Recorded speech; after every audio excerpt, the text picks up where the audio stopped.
Hello, everyone, and welcome, welcome, welcome. I apologize for being late, but I got a new format that I'm trying out and um, had a few hiccups before uh, I got started. So we missed the first race at Horseshoe. Um, but anyway, I'm gonna go straight into the live racing because I don't have time to go through all of this now. So what we're going to do, I'll back up and I'll talk about the news later. We got a full race card today. The one that we just missed was the one at the Horseshoe, the fifth race, which was the Hoosier Breeders Sophomore Handicap race. And has just gone off at um Horseshoe. I forget where it's located, but um they have gone off. We're just waiting for the results. The next race is going to be at Saratoga, and I'm going to switch over there real quick. And it is also the fifth race at Saratoga. So we've got 16 minutes. So we got some time in between this race and the next race. So I'm just gonna switch it over. Looks like it is a $250,000 purse. It's the Caress stake race. It's a grade two. It's with mares, which are the girls, 4 years old and up. Oh, actually, the race just went off for a Horseshoe. I thought it had already passed. Okay, so we can go back to Horseshoe real quick. 4, 5 lengths. George Shadow Boy turns for home all alone. Tail cutter on the front side. Then cute stop notch, speedy spirit den. Hard luck prayer toward the rail. It's George Shadow Boy, 9 lengths in front. With 1 furlong to go. Hard luck prayer charging up the rail. Cute stop notch has dropped back. Speedy spirit So the horse that's in the lead is the one. I mean, is the seven at 1 to 9. George Shadow Boy and Halloween. Caps off a 3-win day on Indiana Derby Day. It is a sloppy track, meaning it is raining in. Oh, the Horseshoe is in Indianapolis, so it is raining in Indianapolis right now. I mean, it's a muddy track, but the seven horse went from gate to wire because he ain't got no mud on him. So there you have it. We can come back and talk about it in a little bit. But it was the favorite, Jacqueline Davis. Oh, Joseph Davis. I don't know. I don't know if he's part of the Davis family or um, just happens to have the same name. Because there's Dylan, Jacqueline, and Katie Davis. They're all siblings. So anyway, we're gonna go back. So Horseshoe's done. That was $100,000 race, just to let you know. It went 6 furlongs, it had 8 starters, and as you can see, 2 were scratched. Um, and it was a dirt race. So there's that. The horses So going towards the turf course. They are approaching the starting gate today. mute. So the next race, like I started to say, was or is sorry, I'm crossing them off as I go through them so that way I don't get confused. So the next race is at 2:47. It is at Saratoga. It's race 5. It's a $250,000 purse caress stake race. It's going 5.5 furlongs on the turf. And there were 6 starters in this race, and it looks like the 3 were scratched. Put my glasses on so I can see. Ooh, terrible.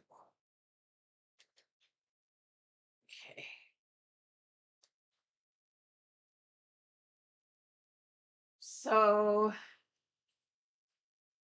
Zayatlos, I'm assuming I'm saying that correctly, on the one horse is going off 3-1, written by Jose Ortiz. Moving on up on the two is 9-2, written by Tyler Gaffleon.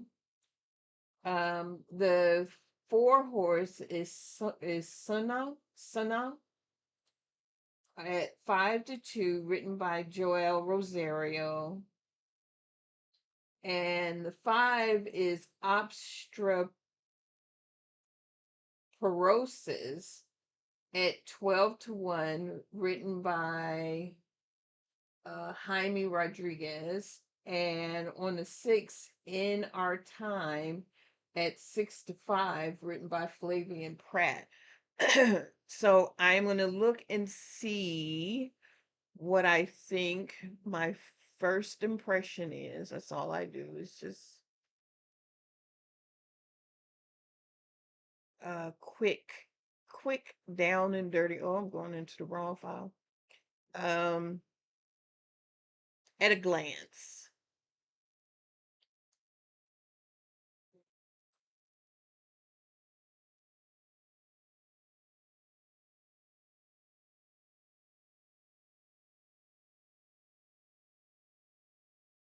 Okay, Saratoga.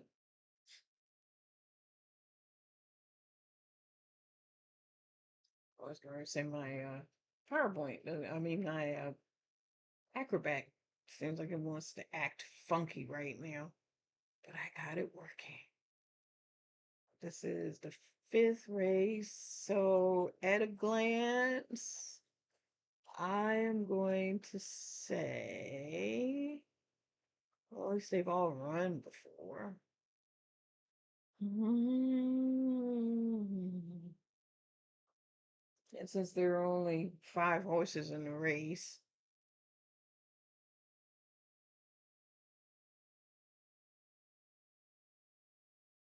I am actually going with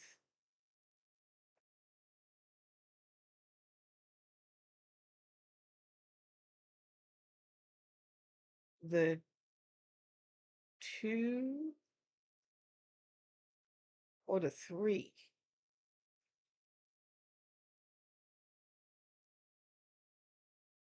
Wait, am I looking at the right race? This is the fifth race.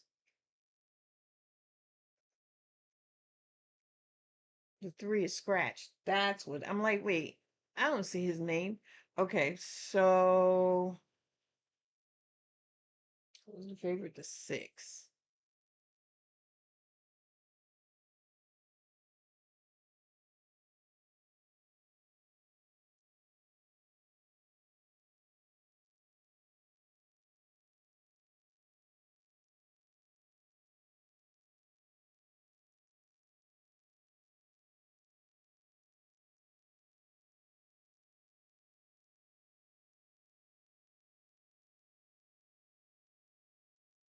So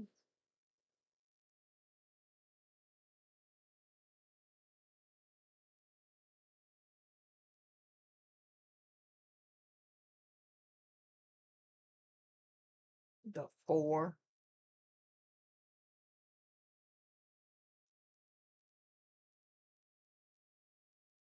Or if I want to do a long shot, since this is the long shot on the board, the five.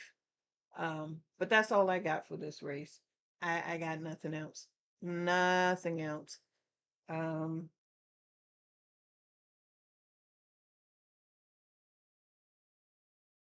okay, so what I don't understand, there we go.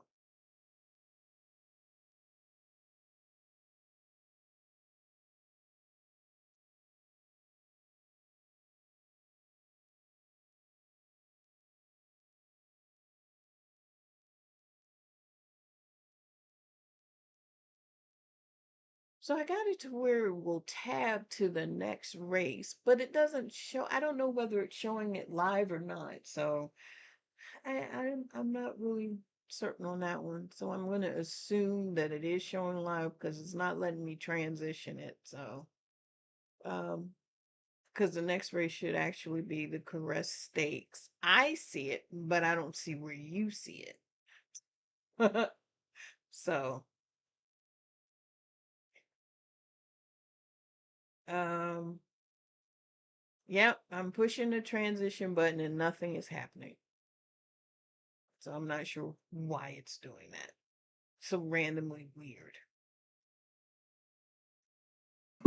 There you go. Let me try it. Okay.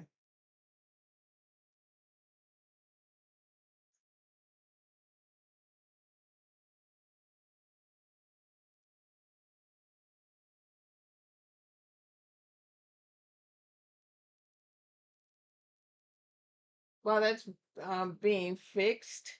Um, we have 6 minutes to post.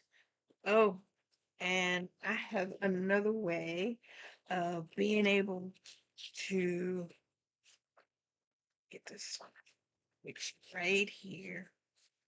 Um, oops. Oh, that's why it's not working right. Okay. So,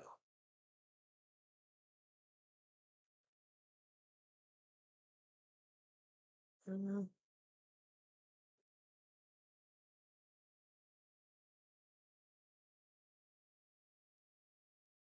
okay. So Saratoga is 6 minutes. I figured out how I don't have to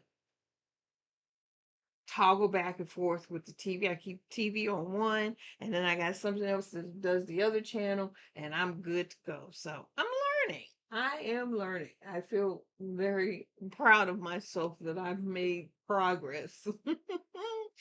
I still have to figure out how to get started because when I don't get started right, um, it just it just does crazy stuff. So,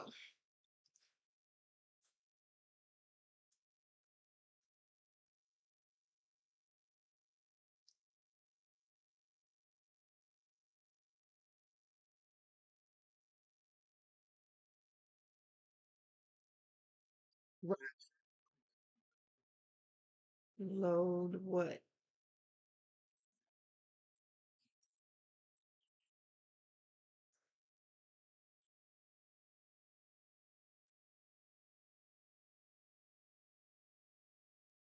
This is the one that I did.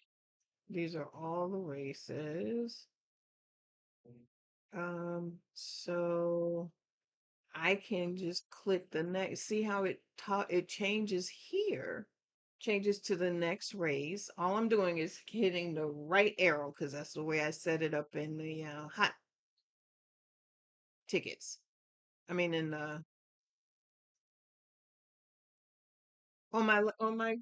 yeah, on my keyboard.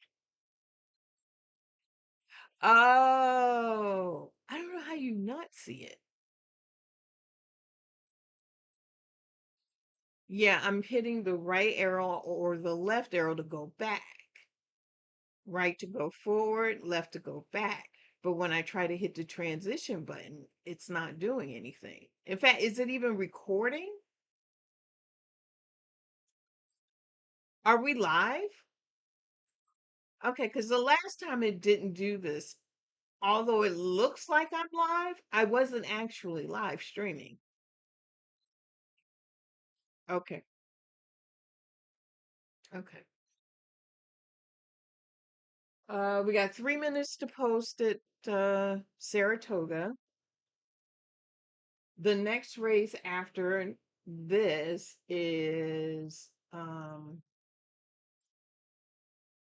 back at Horseshoe, the sixth race, which is $100,000 race. Um,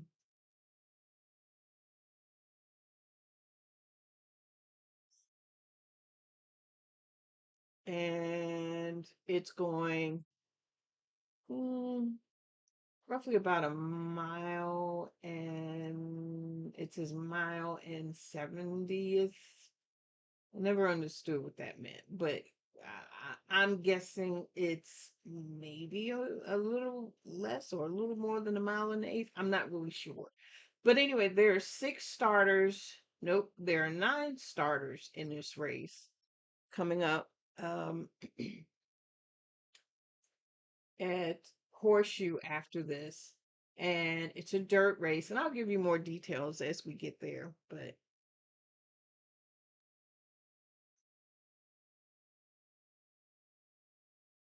um, oh, it looks like you could change it because I saw you changing them. Right, yeah.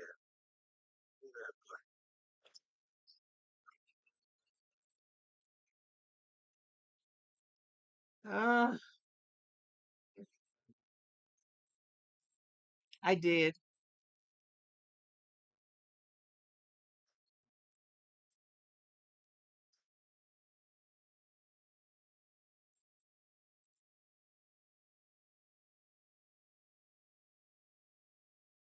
Oh, see, it's doing it on the. Oh no, that's a different thing I got. Yeah.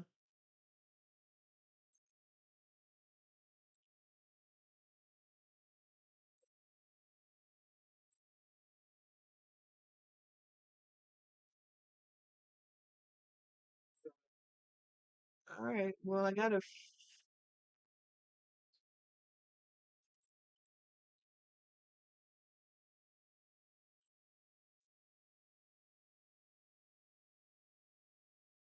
one minute to post. I am keeping track. Forgive me if I'm seeming a little bit distracted, but I'm not. I'm actually doing what I need to do. So this is a carousel. Stop. Always split display even when not visible. Maybe.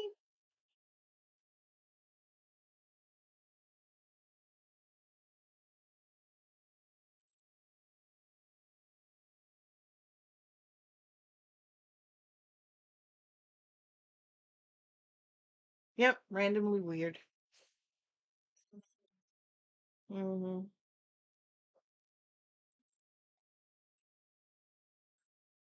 Yeah. Yeah. Oh, how can we use the mouse separately? You figured that out? Yeah, we can. You're using the mouse. I see the green one, and then I'm using it, and we're going in two totally different directions. Oh, got it. All right. Well, the horses are making their way to the starting gate. I don't see them doing their circle dance yet. So it is what it is.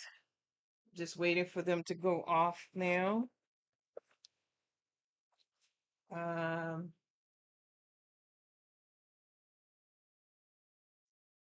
gotta, it's post time.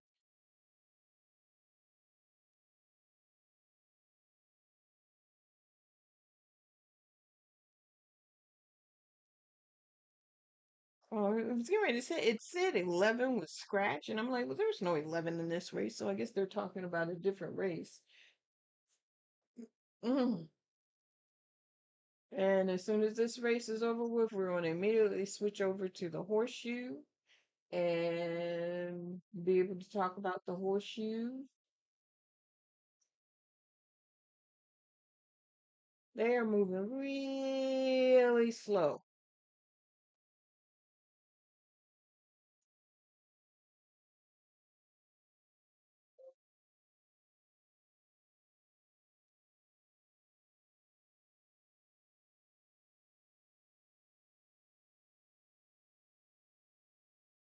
Now they're heading to the gate.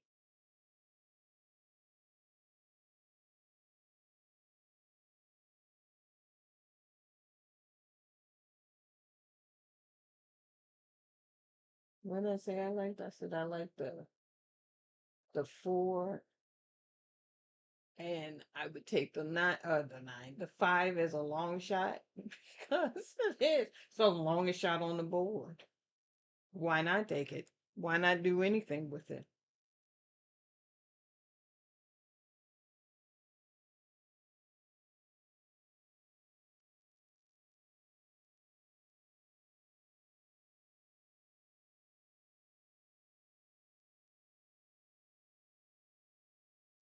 Last one in. Goes in.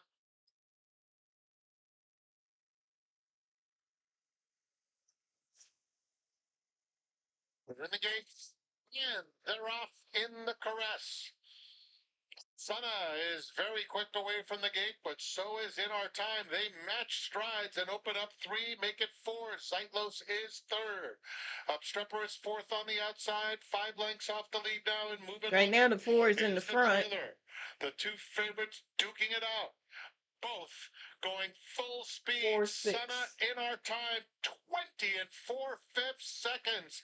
And Sana is a little bit quicker, leads by a neck, but being pushed along. In Our Time is right with her. 8 lengths back. Upstrepper is third, moving on up, trying to pick up some pieces on the outside. As the field turns for home, they both went wide. Sana In Our Time. The others getting closer. Zeitlos along the inside. And moving on up, continues to make headway with a 16th to go. Moving on up.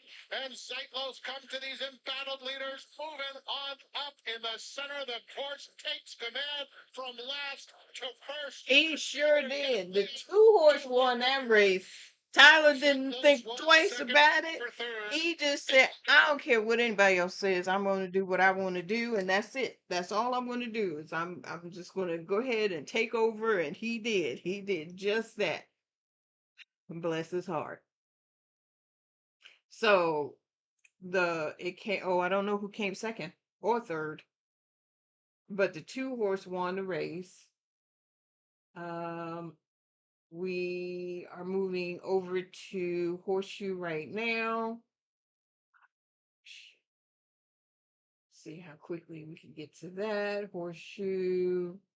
Got 4 minutes to post on this one. There were, like I said, nine. Four of the nine have been scratched. And it doesn't surprise me. Like I said, it's a sloppy track. It's raining there. It's raining in Ellis Park.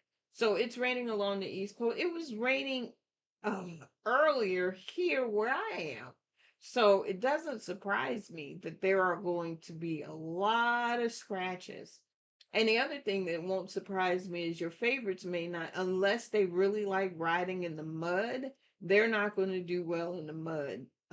These are the type of races I like to play because they're so unpredictable. It didn't happen in the Saratoga race, but um, they tend to pay out well because you never know. Anyway, so at Horseshoe, uh, you fixed it? Yep. Okay. Okay. So coming up, like I said, it's the Horseshoe. It's a $100,000 raise. These are 3-year-olds and up. Um, this is the Michael G. Schaefer Memorial Stake Race. Um, and it's going 1 mile and 70 yards. I don't know how far that is, but again, it looks like little less than a mile or right at the mile because I see a little less than a mile. I see the starting line and it finishes right behind, so wherever that is. Anyway, so going and talking about, let's go to, what did I say? Horseshoe. Let's go quick glance. Uh,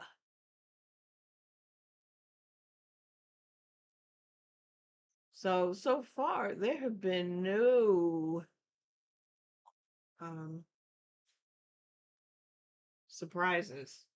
It's just that my horse hasn't come in, that's all. But that's not a surprise. That just means that I'm not having a good day today. but it's the first race. So what can you say?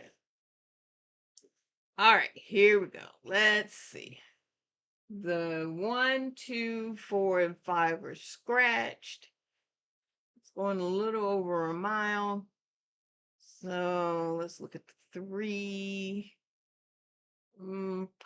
Possibly.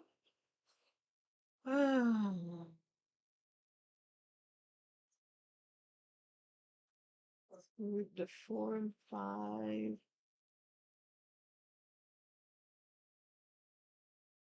The 6 is a possibility. Well, the 6 is the favorite.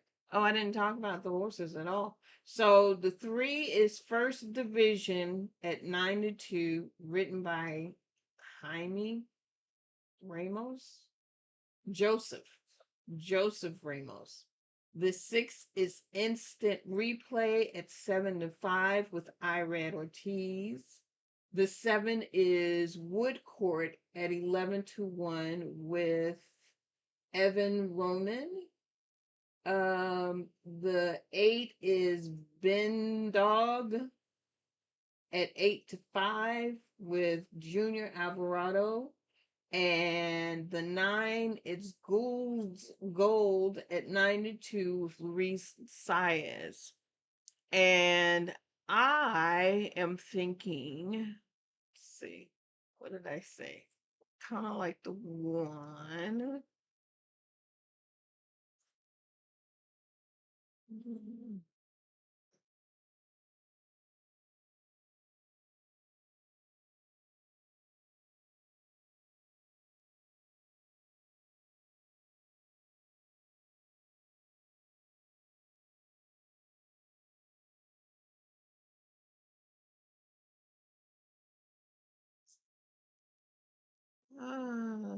Uh, it's a tough one. There's only 5 races. I mean, 5 races, 5 horses in the race. It's tough. Um, and we're at post time for the horseshoe, but it hasn't gone off yet. So we should be good to go in a few minutes. But I don't really have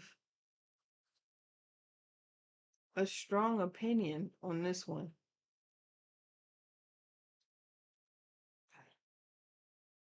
The 5 is scratched. 6.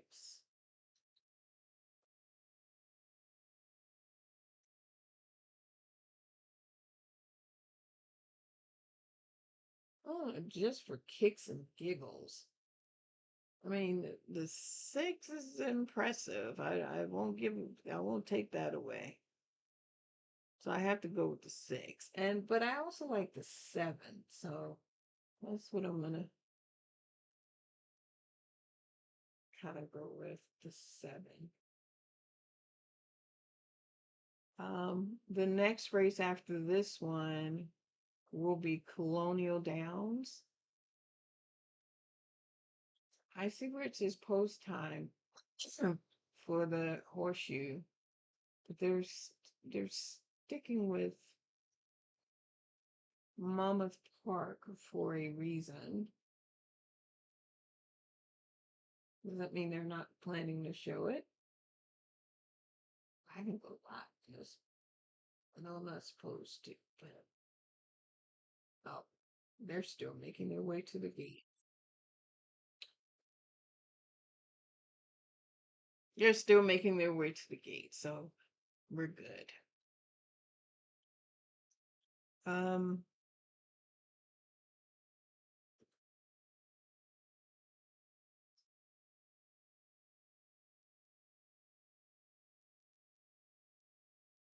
so Mammoth Park might actually end up going off before the horseshoe at Indiana. So I'm gonna pay attention. If it doesn't, if I see it go where it says off and I don't see it on the screen, I'll just kind of turn this on, um, so that you can see it. Hopefully, I don't get dinged for it. Um, But at this point, I'm not really going to make that a necessary concern. I'm sure YouTube will let me know if I'm not doing what I'm supposed to be doing. So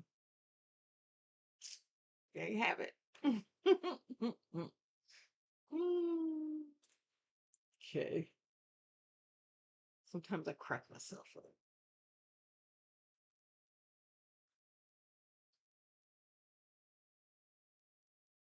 Um, Actually, I know why I'm weird today because this should be over here and this should be over here.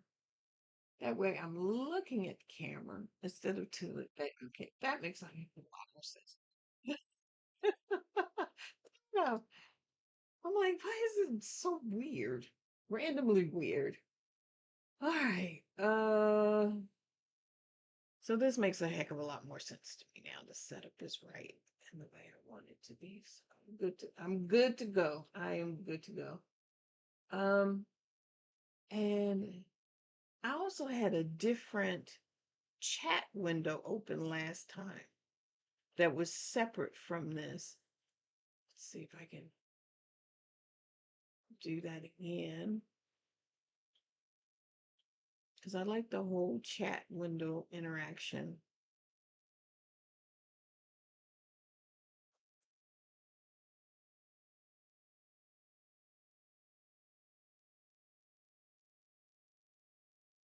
Chat box.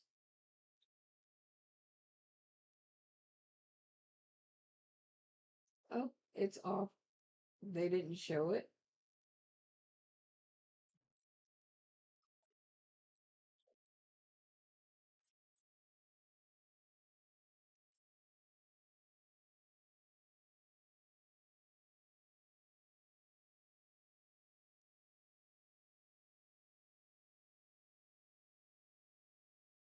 So I said I had the three. I had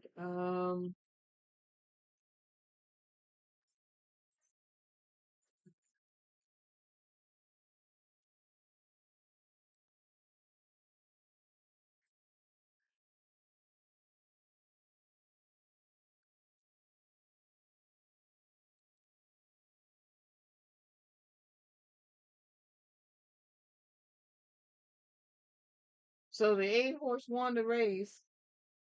The 9 horse came second. And the two that I talked about came dead last. Oh my goodness. All right. So how did I open up this chat box? Multi-chat. Here we go.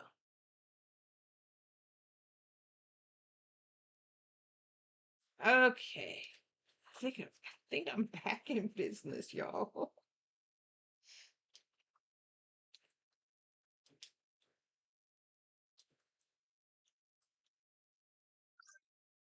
Hmm.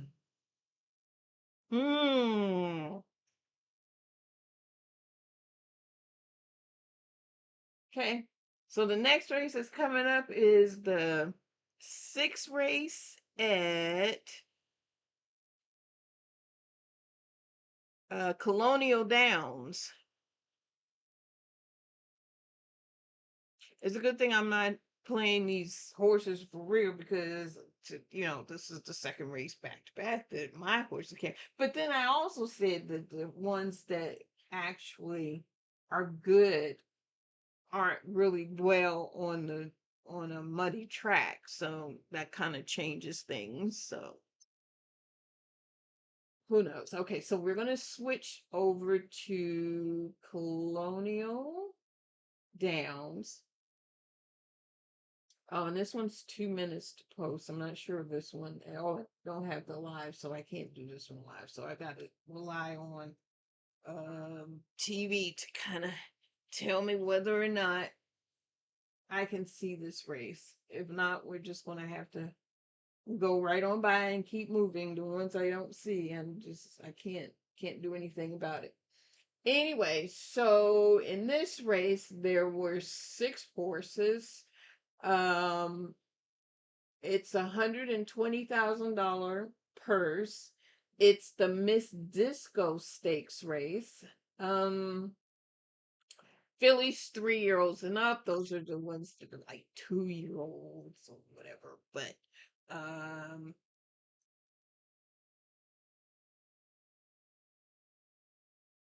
we got 1 minute to post. So I'm going to run through the horses real quick and let you know. So right now we have um, the one at Superstitious at 3-2, which is the favorite with Toledo Joseph, I think. Oh, Havion. I don't know where I got Joseph from. Irish Jig at 4-1 with Sonny Leon. Wow, I haven't seen him in a while. Just me. Yeah, that's Sonny Leon.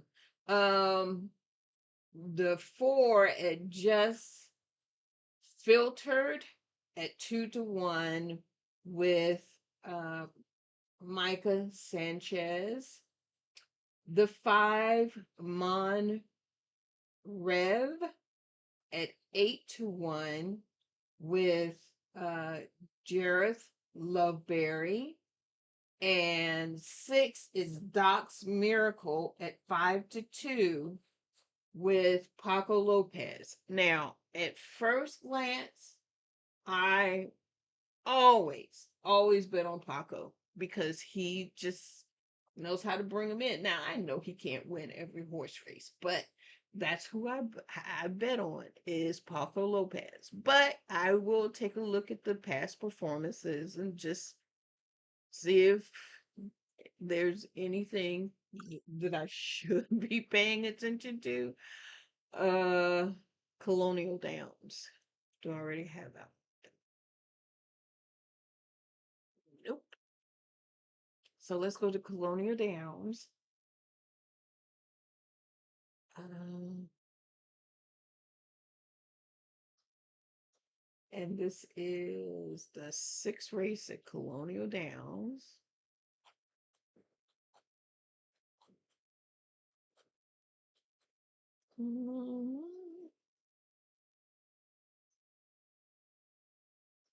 Okay. So the 2 is scratch, so I don't have to worry about the 2. And this is going, did I say how long this was going? 7 furlongs in case I didn't mention, which is a little less than a mile. So um,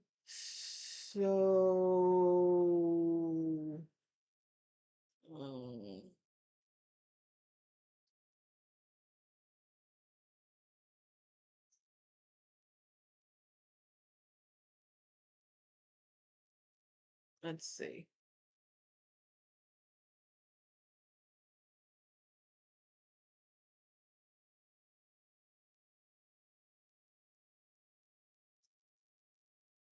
Well, if the 6 doesn't win, then I am just gonna go for the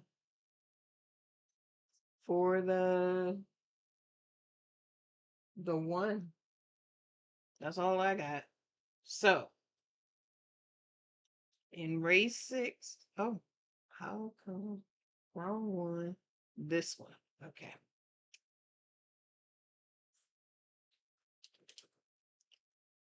The 6th race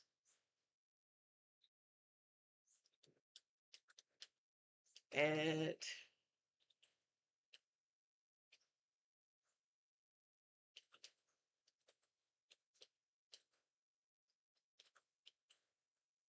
the 1 and the 6.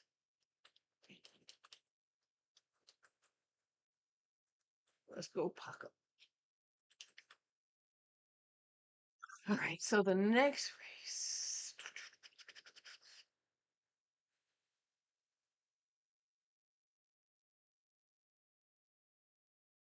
You know what I don't understand about the chat? I know I'm totally off topic here, but it doesn't show me the emojis. It tells me what the emoji is supposed to be. Like I see one that says hand pink waving, but it's not giving me a hand pink waving. It's literally giving me the words.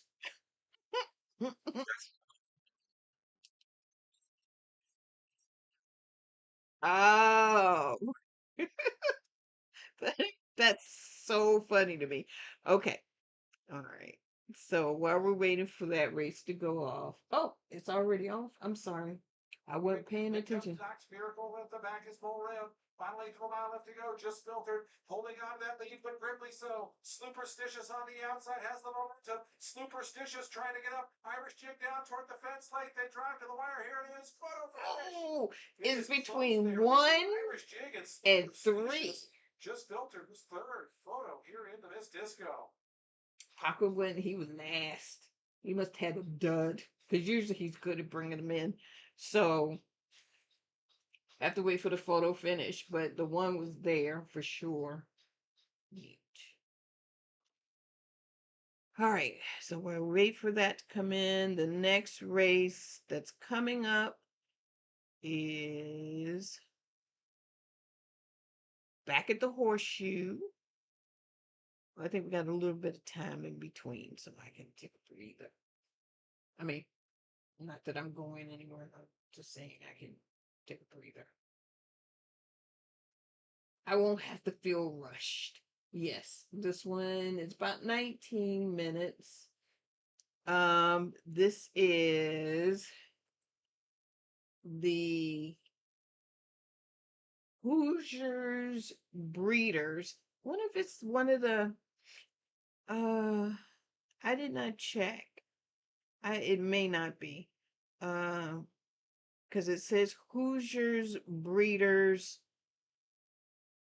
um sophomore handicap stake race.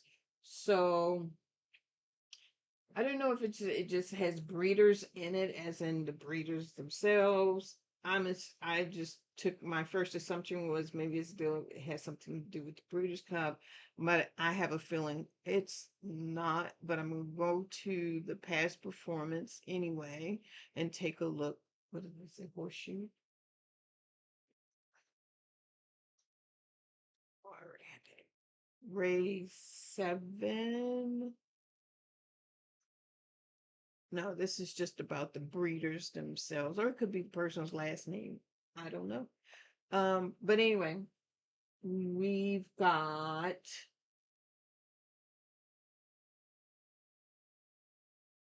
10 horses in this race. Let's see if anything has been scratched. No, all 10 are racing. So there you go. One is Grand Harbor, 10-1, with Alex Concepcion. Yep. Uh, Sandcut at 7-1 with Fernando de la Cruz. The 3 is El Tench at 10-1 with Marcelino Pedrosa. The 4 is Spirited Justice at 7-2 with Luis Contreras. The 5 Prayer Unbridled at 11-1 with Joseph Ramos.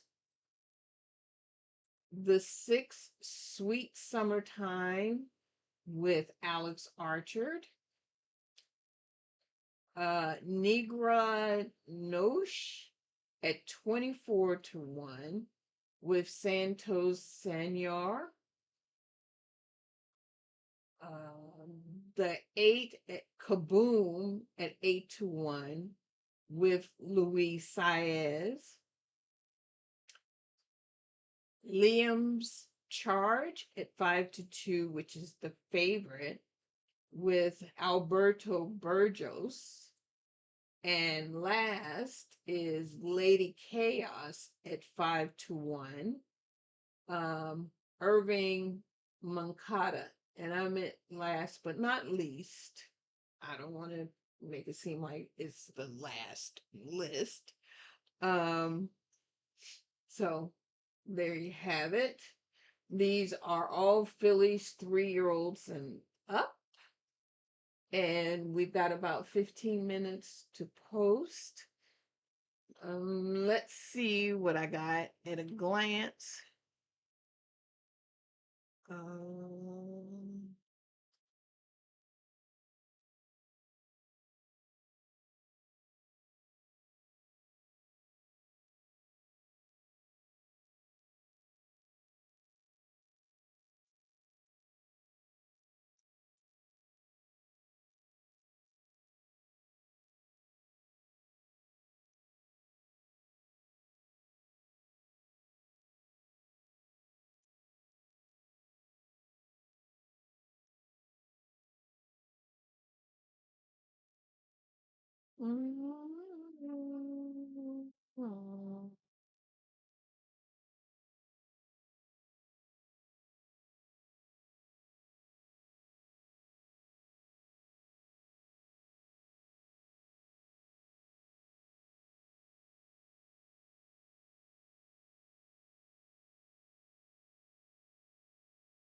well,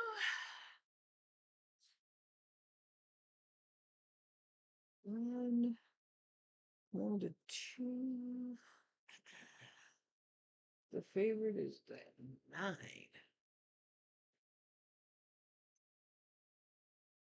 2,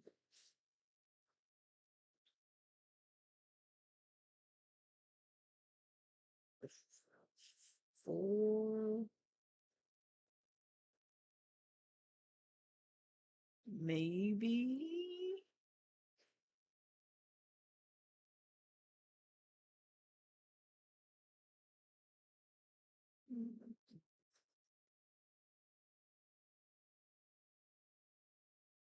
I'm looking, not looking too hard.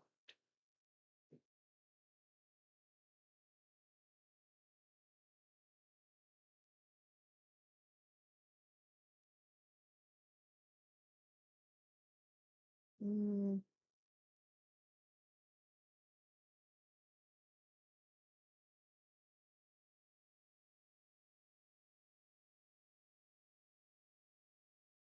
well, I have to admit the 9 does look fairly decent. The only problem with the 9 is it's never run in the mud. So I don't know how well it's going to do, but it may end up doing quite well. So I'm not really sure, but right now,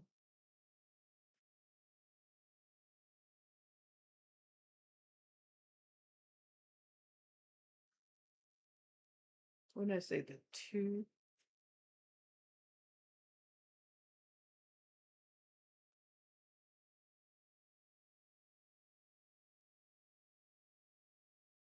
and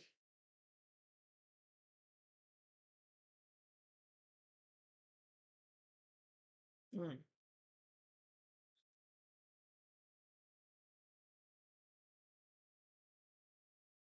4,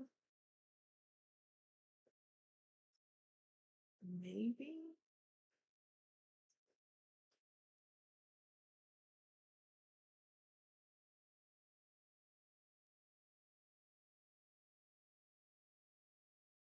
No, I can't seem to get away from the 2.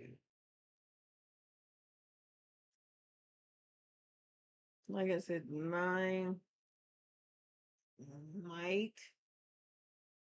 Okay, but if I were to choose a long shot, I would look. I would go with Sias. I don't even know if he's on the long shot horse. 8 to 1, semi long shot. Because I bet he's another one I bet as soon as I see him. Um,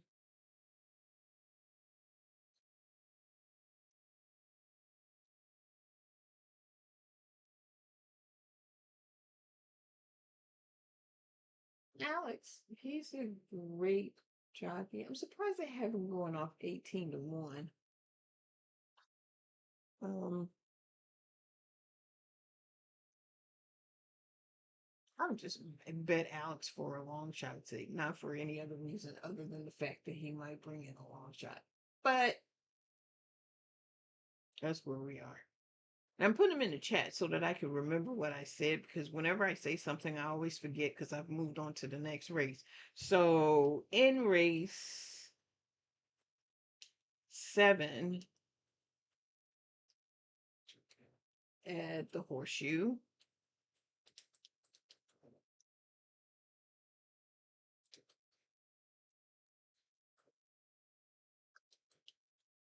I got the, what did I say? The 2,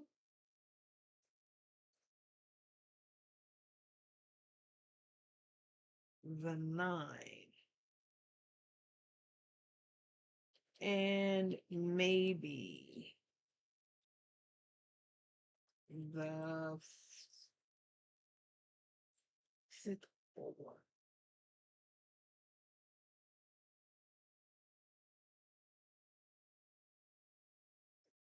Something made me pull back off the 4, but I'm just, uh, I said 8 and 6 just for kicks and giggles.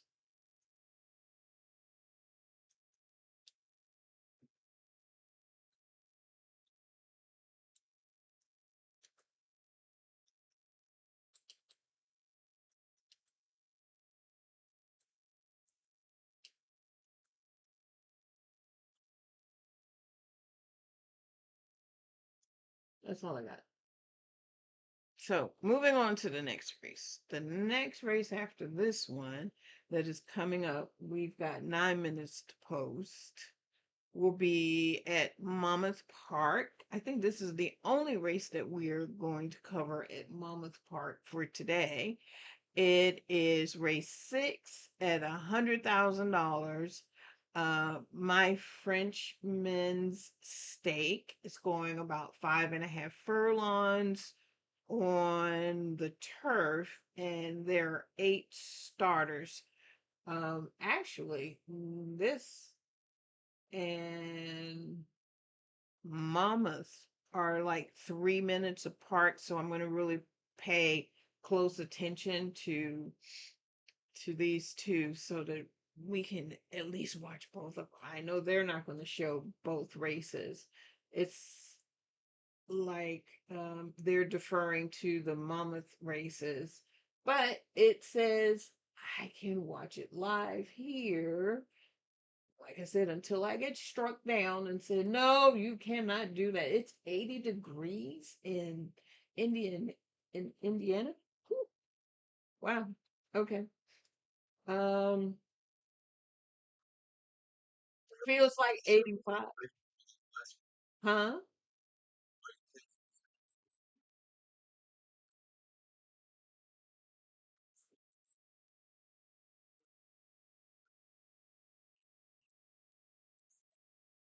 Yeah, I did. I showed it. I pushed a button and I showed it live. It was also at Horseshoe.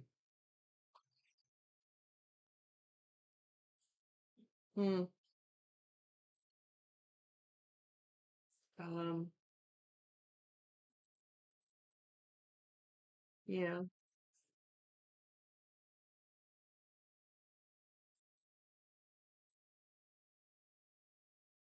Okay.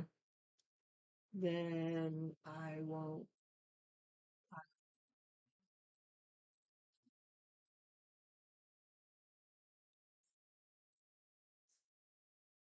Yeah, the last one I talked over as well. Um, yeah, but the thing is I can move the window, but I don't know how to get the window to close after the race is done. That's the problem. Because I don't even think it'll let me minimize it. Um, yeah.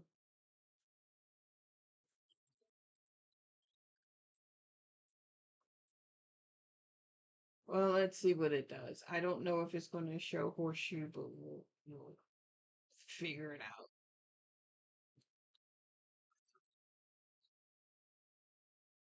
You changed the banner. I didn't notice. I didn't change. Yeah, we're on the horseshoe. The next race that's coming up, we haven't gone to it yet because it hasn't gone off yet. Yeah. And if I find that it is the Mama's Park, I can toggle to that one and then come back.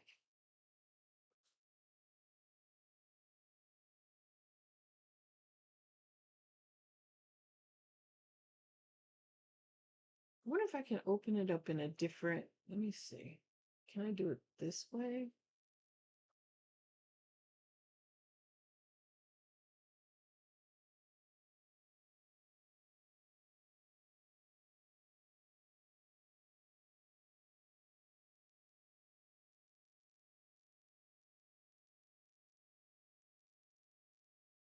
Oh, I can.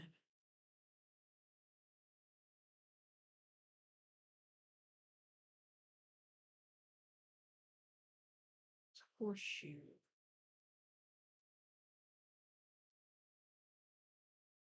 Ah, figured it out. So if I do this, you can't see it, but you'll be able to hear it. Okay. All right. Oh, I could be a smart thinking woman sometimes. Not always, but most of the time. Mm.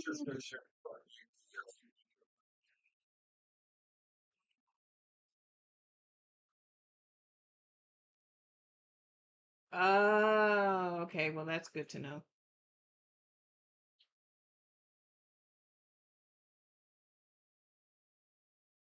Okay, so it's 8 minutes to post for the Monmouth one.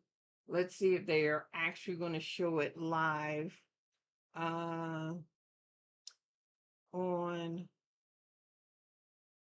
the TV. If not, I can turn it on and you can hear it without having. I can watch it, but you can't watch it.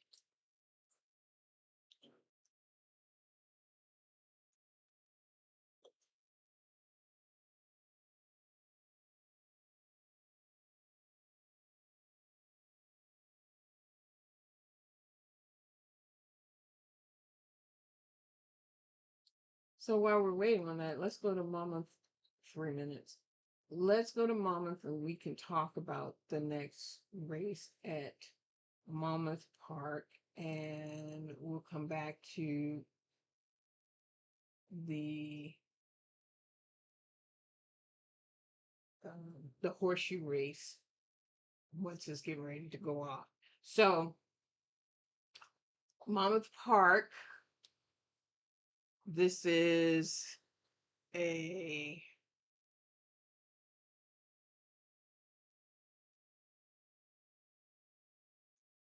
feel like a broadcaster.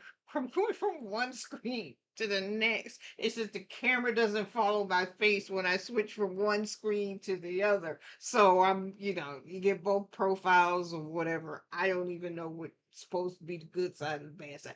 Anyway, so I think we talked about it. We did talk about Monmouth Park, the sixth race, my Frenchman stake race, 5.5 furlongs. Um, The one horse is Azizum at 7-1. I like showing the jockeys' names so that everybody can get familiar with the jockeys. Jose Gomez, whether I know him or not. Two, Rebel with a Cause at 92 with Jose Ferrer. The three horse is Capanaparo at 7-1 with Luis Rivera. The four horse, My Boy Star, at 10-1 with Israel Rodriguez. The five is Scratched. The six is Big Disaster at 9-5 with Christopher Elliott. And the seven is Scratched. And the eight is Uh, Sierra Surprise at 3-2 with Julio Hernandez. I don't know if that's Sierra Surprise or Chiro Surprise, but either way, figure it out. So these are the races that are coming up at Monmouth Park. Right now, we're going to switch back to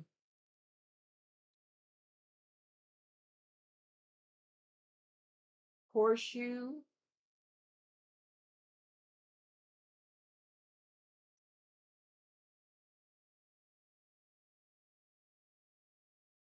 What's interesting is I'm looking at the TV. I see they have Horseshoe and they're just showing an empty field.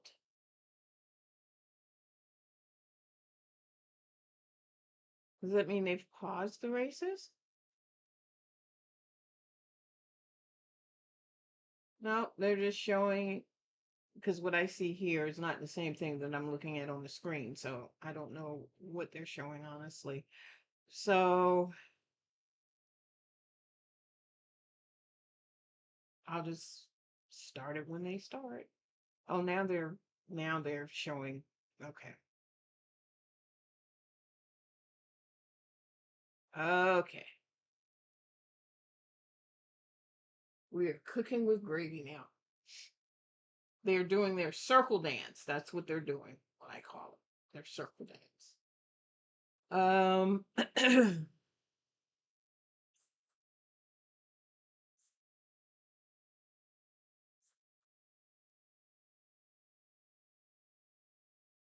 2 minutes to post. Okay, so we're going back to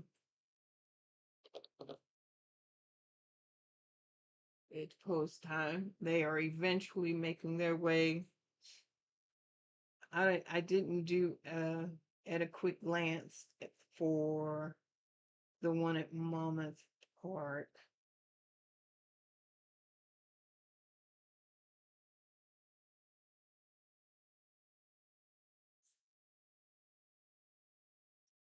Um,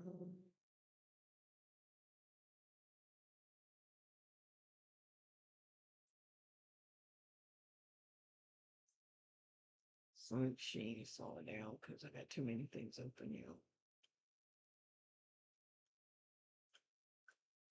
Monmouth Park.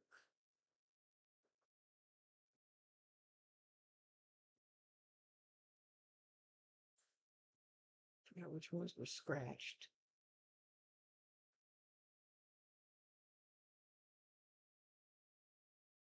5 and 7, maybe.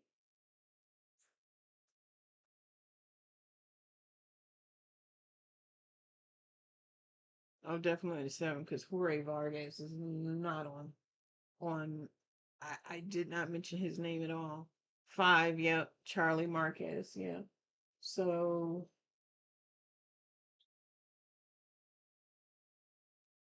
they're doing a circle dance at Monmouth Park right now, also.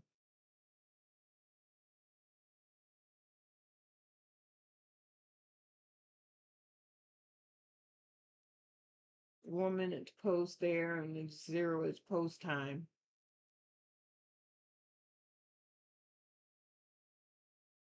So I might have to do some fancy footwork.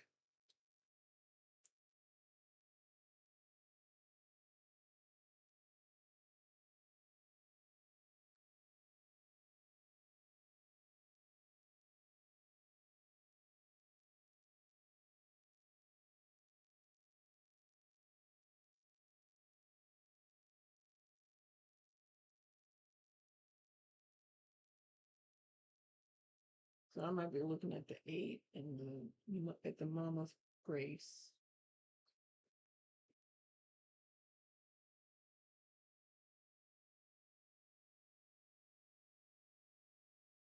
Seven to scratch. 7 look like a really good horse.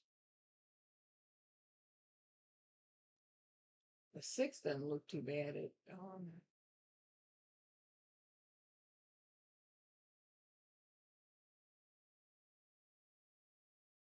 ooh, what about the 3? Okay, so Mama's Park is still heading to the gate. Um, Horseshoe, they're in the gate and they're getting ready to go off.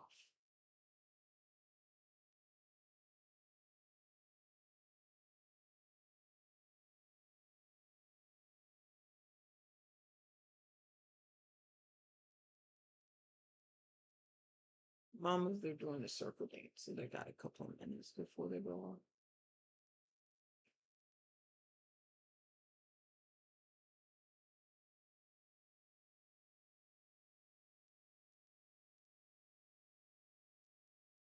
Okay. Joe Ramos with Fair and Vital. Staring at 14-1 odds. Spirit of Justice, 2-1 favorite on that last flash at the North. Irving Moncada with Lady Chaos. She's 2 for 2. With Turbo Compressor, all in line.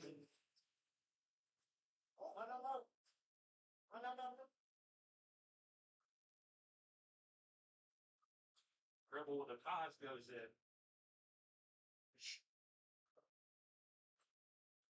Tapping Aparo.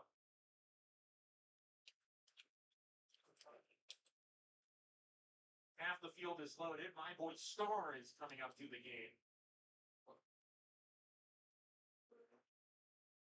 Two back. Big Destroyer. Oh, it went to. And to the outside post. Cairo Surprise. They're both going off at the same time. Here's Cairo Surprise. Go again. We're ready to go. And we're off. The My Frenchman Stakes. Good start from my boy Star, who's on the lead. Cairo Surprise taking the second position early. Rebel with a Cause is third. Big Destroyer takes back to fourth. And Azazam and Captain Aparo the back of the field early. Out to the course proper. My boy Star, 15-1. Leads the way, opens up two. Cairo Surprise on a stranglehold right now to relax. And now he's moving up with Rebel with a Cause. And now my boy Star only leads narrowly by about a length here on Cairo Surprise. Right on his tail, getting closer. Cairo Surprise as they go into the turn. Rebel with a Cause is third. Big Destroyer fourth. They'll go on just a little bit. He's 4 lengths off the pace round the fourth turn. Two clear of Azazam and Captain Aparo as they come to the top of the lane. My boy Star off the turn with Cairo Surprise alongside. These two off the turn together. My boy Star finding more. Outside Cairo Surprise. Rebel with a Cause is ducking to the inside for a rally. And here comes Big Destroyer on the far outside. Rebel with a Cause right up the inside to the lead for Jose Ferrer. Now Big Destroyer's coming on, but it's Rebel with a Cause. The win of My Frenchman Stakes. Big Destroyer was second. Cairo Surprise third. And then Azazam, who was fourth. Okay. So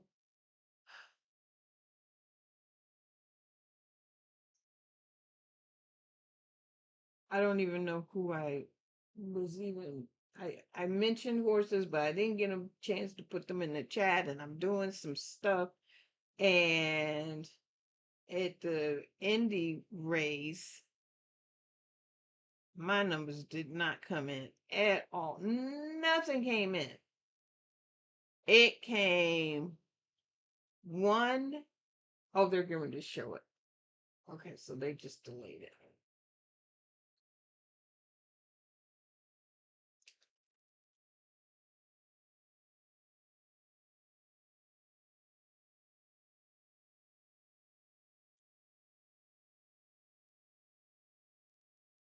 Williams charge away well in company with Lady Chaos. The black cap on the far outside. Here comes Spirit of Justice and Stanka going for an early attack from the rail. Fernando de la Cruz, it's Stanka. Stanka and Spirit of Justice, they drag race them to a half mile from home. With on the outside, Lady Chaos just off a battle. Williams charges up there too. Blinkers off Grand Harbor's running in fifth at the 3.5. Fair and Vital is sixth. With on the outside, Negro Noche a wide seventh.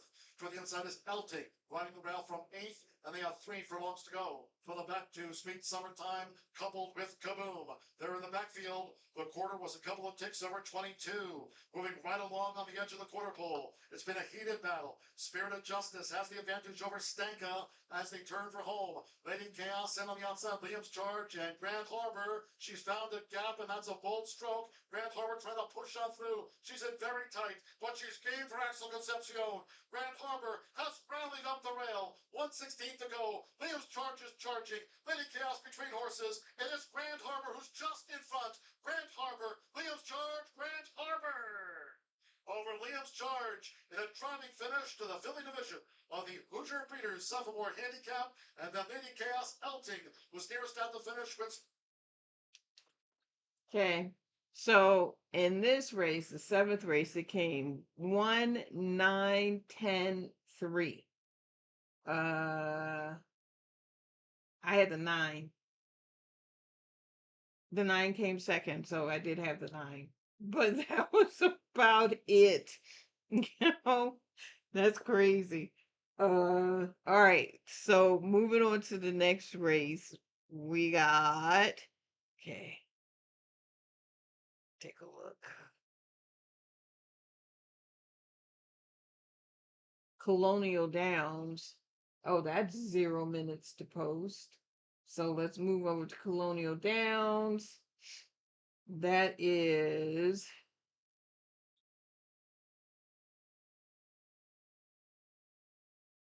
the this is the seventh race going 125,000. I'm 120. It's $125,000 purse. It's the the NASCRA stake race going 7 furlongs in the dirt, and it's 8 starters in this race. And these are 3-year-olds and up. The one is close to the gate, which is the favorite at 2-1 with Joseph Rocco.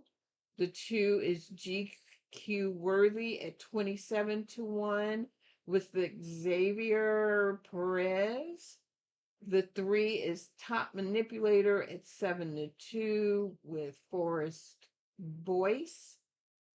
The 4 is Magic Wallet at 10-1 with Jorge Ruiz. The 5 is Pont Avon at 7-1 with Michael Sanchez. The 6th is State Conceal at 18-1 with Johan Rosado. The 7 is Saving Money at 11-1 with Loveberry. They're already off. State Conceal away well in the center. Here comes Top Manipulator from out of the back. Top Manipulator going to go to the front. With State Conceal, Magic Wallet way out wide. Tartable up there in the early firing line. Close the gates, 5th toward the inside, but only 2.5 off the leaders. There's 3 lined up the back. Point of Ed, Saving Money, and now so it's the inside. Sheriff Loveberry and the 8 horse Tartable at 2-1 with Paco Lopez. Opening up 2.5. The I always bet on Paco. Third, 22.5. And he's in the lead. He was in the lead in the last race he ran in. Who moves up on the outside of Magic Wallet there. 4th and 5th. Ponavan is on the move. So it's the 4th on the outside. Close the gates under ride back 6. Oh no, he's on the outside. Still about 5 lengths behind. It's 4 more then back to the 2 and 8. Worthy and Saving Money. State Conceal is this kind of threw me. Ponavan moving up on the far outside. Trying to go with that one. Magic Wallet hooks to the extreme outside along with Close the Gate. Meanwhile, Tartable looking for a seat. One looks to present here as they come around to the top of the stretch. Ponavan, Close the Gate on the far outside. Magic Wallet between them is 3rd. Up the fence, State Conceal. Tartable did not go on with it. Saving Money down the extreme outside. Trying to run on. Close the Gate. Coming up after the 5 is in the lead. Stick with that one of these 2. Oh no, the 1. Shoulder to shoulder. Close the gate on the outside. Ponavan on the inside. 30 yards to settle the score. They drive the wire. Here it is. Photo finish. I thought Ponavan got the nose down. Close the gate was right there. It was a ways back to Magic Wallet and all the rest. He thought what?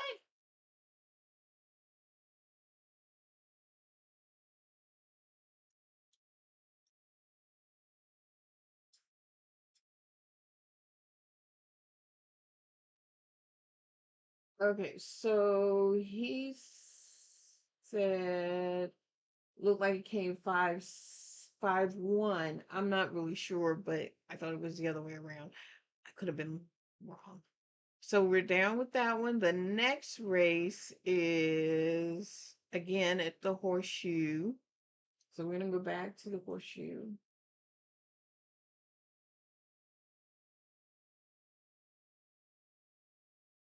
Oh, we got 20 minutes for this one. Is this the eighth race? Yep, this is the eighth race. It is going a mile in the 16th on the turf. This is $100,000 purse. Indiana General Assembly Distaff handicap race. There are 11 starts in this race, and these are for mayors, the girls again, 4-year-olds and up.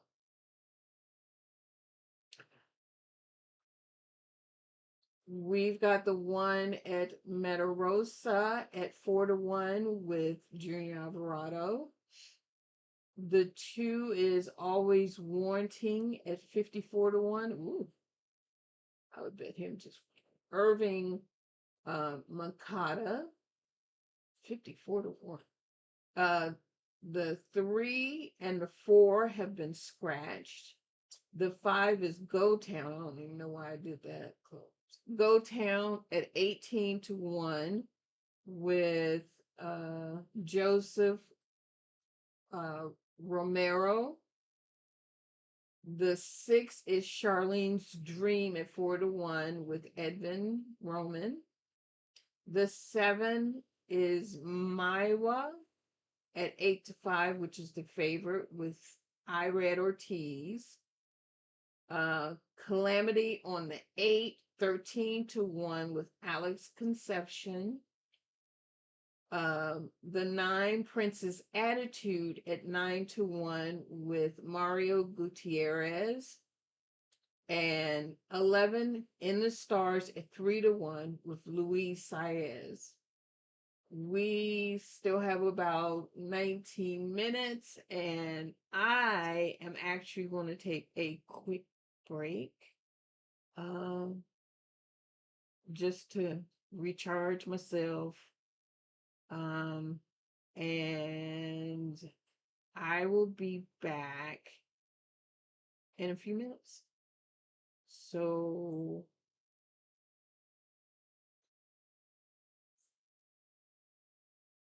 the next race doesn't start until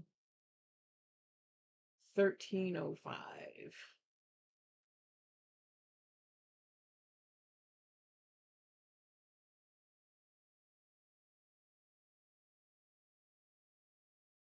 So that's good.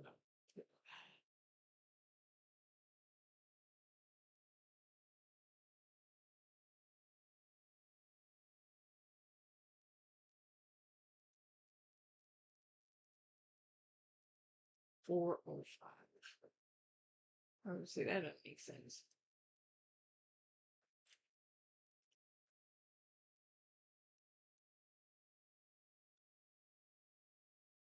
4:05 p.m. Eastern Time. I will see you back here at this same place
I'm going mute.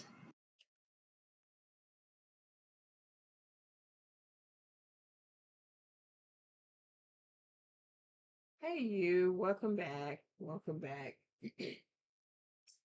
We are down to post time at the Horseshoe. The next race is at Colonial Downs, which is going to be the eighth race. Just want to make sure. Yep, the eighth race at Colonial Downs.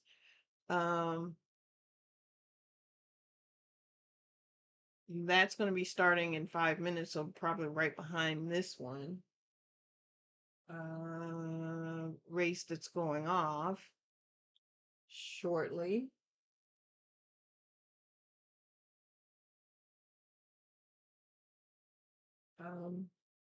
Got the cameraman trying to get to his spot. That's funny. Oh man. Uh, let's see.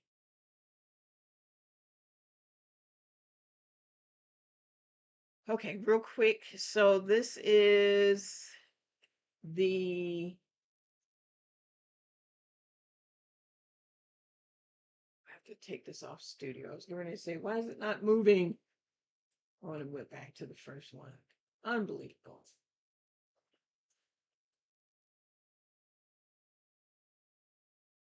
So this is the Indiana race. Hold on 1 second. I'll be right back.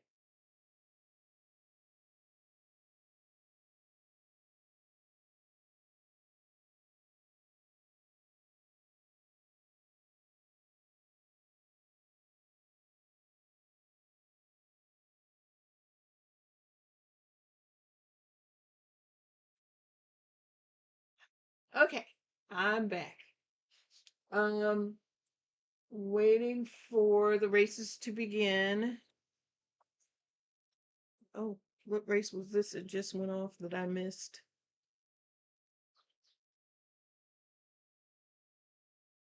Oh, that's just a replay. Woo! Too much going on. Way too much going on. Okay, so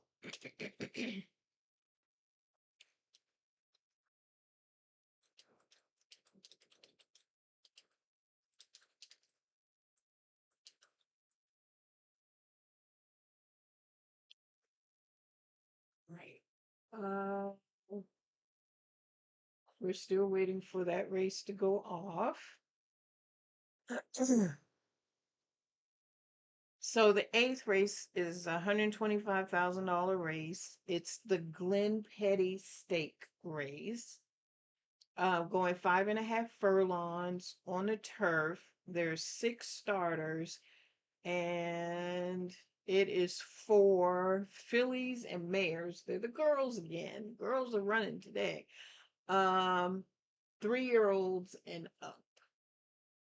The Colonial Downs race is in about 3 minutes. Horseshoe is, we're just waiting for them to get to the gate. So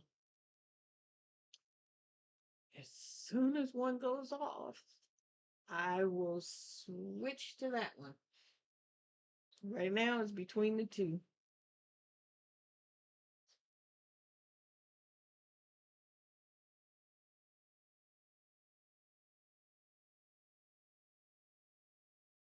Oh, and I didn't really make any predictions or at a glance views on this race because I didn't take time to do it. I took a break instead. So I've got nothing for this one other than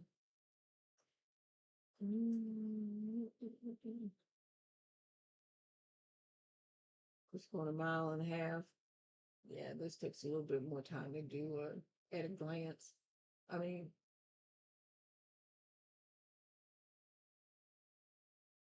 none of my main, I mean, Irad is the main, of course, but I don't want to bet Irad. I just put my money on the 2 horse and leave it at that. Across the board. 70 to 1. That is crazy. You never know. Might come into money. Um, let's go back to horseshoe.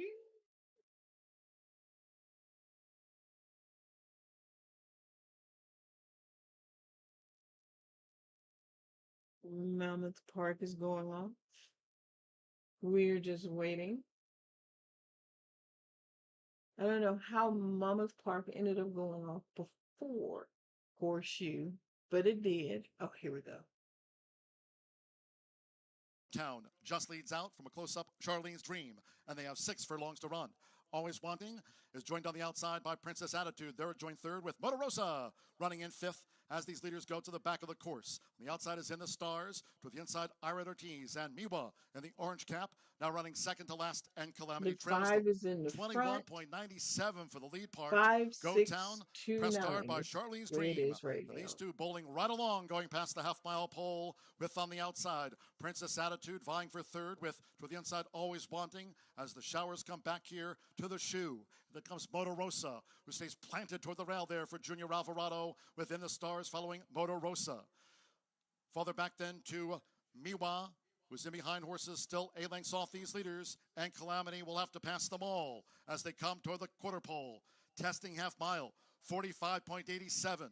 Princess Attitude in the stars. They lead the closers, Charlene's Dream and Go Town, as they make the swing, and Miwa is looking for a gap and is pulled to the stand side by Ira Ortiz with 1 furlong to go. It's In the Stars, that big white blaze coming forward with toward the inside Motorosa, her run. Princess Attitudes in the black blinkers, Miwa on the outside, but with Luis Saez In the Stars, 1 by 2 from Princess Attitude. The G. Watts Humphrey Jr. 1-2, Miwa's third, Motorosa, and Go Town in the 11 Indiana General Assembly Distaff. came first. But I don't know who came after him. So let's move on over to, oh, it came 11-9.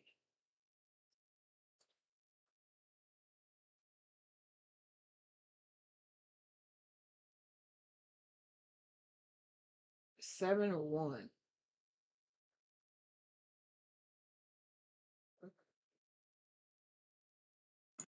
Sorry to interrupt. Make sure you give him the power cord too. Oh yeah, I've already got that. Okay. Okay. So we're moving over to the 8th race at Indianapolis, Colonial Downs. Oh, they're playing it again on the TV. I didn't think they were going to play Pressed it. hard by Charlene's Dream. These two bowling right along, going past the half-mile pole with on the outside. Princess Attitude vying for third with the inside Always Wanting as the showers come back here to the shoe. There comes Motorosa, who stays planted toward the rail there for Junior Alvarado within the stars following Motorosa. Farther back then to Miwa, who's in behind horses, still a lengths off these leaders, and Calamity will have to pass them all as they come toward the quarter pole. Testing half mile, 45.87. Princess Attitude in the stars. They be the closers. Charlene's Dream and Go Town as they make the swing, and Miwa is looking for a gap and is pulled to the stand side by Ira Ortiz with 1 furlong to go. It's In the Stars. That big white play is coming forward. Red to the inside, Motorosa, her run. Princess Attitudes in the black blinkers. Miwa on the outside. Over Luis Saez In the Stars. 1 by 2 for Princess Attitude. The G. Watts Humphrey Jr. 1-2. Miwa's third. Motorosa and Go Town in the Indiana General Assembly District. Okay, so the Colonial Downs race is already off. I don't know if they're. Eighth race, 5th running your left head status. Is this Colonial? I don't know who this is. Oh, this is Colonial Downs, so they're getting ready to show it now. Paco on the 2. He's got 0 for 2 for me today. And the race is on. Glenn Petty Stakes. Quadra, no question about it. Those are the top 2. Quadra is going to be the early leaders. No question about it. 6 seconds. Sporting Lady moves up to her outside third, a length and a half off this gray leader up front. It's another length and a half. Back to the pair at the back, Chickahominy and Carolina Sun as they roll through that first quarter mile. Just under a half mile left to go now. Quadra still in front. Quadra the leader to the far turn. A length, no question about it. He tries to close in now. It's within 3/4 of a length in second. Sporting Lady covering ground third. Saving ground is Chickahominy fourth within 2 of the lead. Carolina Sun's in the back, just 2.5 lengths tip to tail as they wind around to the top of the stretch. The leader up front, still Quadra. Sporting Lady moving out 3 wide, no question about it between horses. Chickahominy spies a seam down at the fence at Carolina Sun. They're still just 2.5 or 3 front to back. They're now 5 across the track. Into the center, no question about it, just in front. Sporting Lady, that one's outside. Carolina Sun is running a big one. Chickahominy down at the fence. 16 pole, no question about it, digs in. Chickahominy trying to reel that one in down at He the fence. sure is. Goes back to back into Glen Petty. So came 3-2-5. So he did try to make it, but the 3-horse won, which was the favorite for this one. Now I need to go back to Indiana for a minute because there was an inquiry between the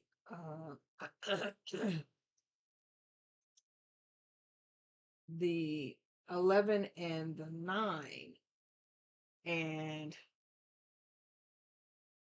I don't know whether Afterwards they've made inquiry, it they made a final. Yeah, there's disqualification. still an inquiry.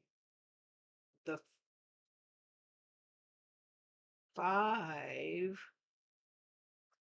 I don't know what the inquiry is because I don't have the sound on, but it's definitely saying hold all tickets. They're doing an inquiry. And so I will let you know, come back and let you know where the oh, there was a disqualification. Oh, it didn't impact I thought it impacted the first 4 horses. It didn't impact the first 4 horses at all. The 5 was disqualified for whatever reason, but the 5 came 5th, so it doesn't matter. I don't even know if they have a super high 5 at Indiana, so usually when there's a disqualification, that means that the horse, there was an objection in where the horse interfered with another horse. And when there's an objection, because I don't know all of the lineup, there were 11, 10, 9, 8 horses in this race because 3 were scratched. The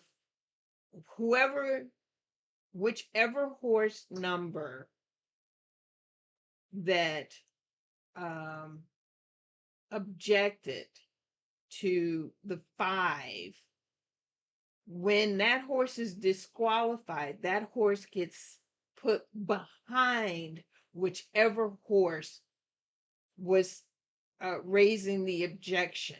So because I don't know which horse it was, I'm going to come back and take a look. And they don't normally show past the 4 horses. So I'm not even sure. I'll probably find out later when I look at the final results on paper. I will see which horse made the objection, but I won't be able to know that now. But anyway, they took that horse down because of that reason. So there you have it. Now, the next race is actually the very next race at Colonial Downs, which will start in about 18 minutes. So this is the Punchline Stake Race. And to give you the statistics on this one, it is $125,000 purse. It's going 5.5 furlongs on the turf, and there are 8 horses in this race. 3 of them have been scratched. I don't know if this one is also due to weather, but we shall see. The 1 is scratched. The 2 is the Saxton at 7-2 with Sheldon Russell. The 3 is Determined Kingdom, which is the favorite at 3-5, which is Michael Sanchez. The 4 War Humor at 3-1 with Harvey and Toledo. The 6 Go to Bingo at 9-1 with Jorge Ruiz. And the 7 Nancy's Boy at 15-1 with Daniel Centeno. Now, without looking at anything, without any doubt, I would play the Go to Bingo because bingo is my favorite. That's what I love to do. I don't think I've ever seen a horse with the name Bingo in it. So I would definitely put money on that. I don't care whether it wins or not. That's not the point. That is my hunch bet for today. Go to bingo because that's what I want to do. I want to go play me some bingo. But anyway, so I will do a first glance. Let's see, Colonial Downs. Um, this is the 9th race.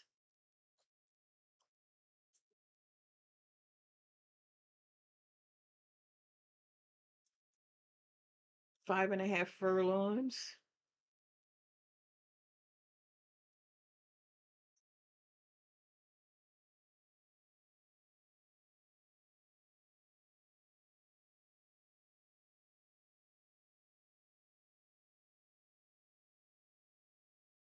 Funny thing is that horse ain't got doesn't look like he got a chance in hell to win, but I would still put money on it anyway.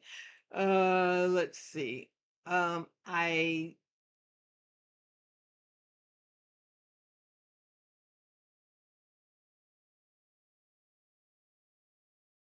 actually like the 3. Well, 3 is the favorite. Of course it is. Why wouldn't it be?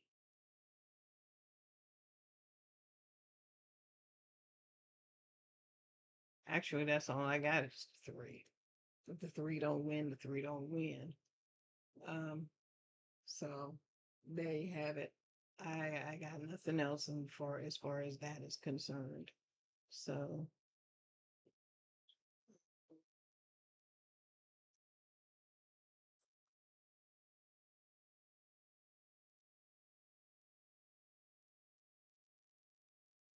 we've got 17 minutes to post. Um,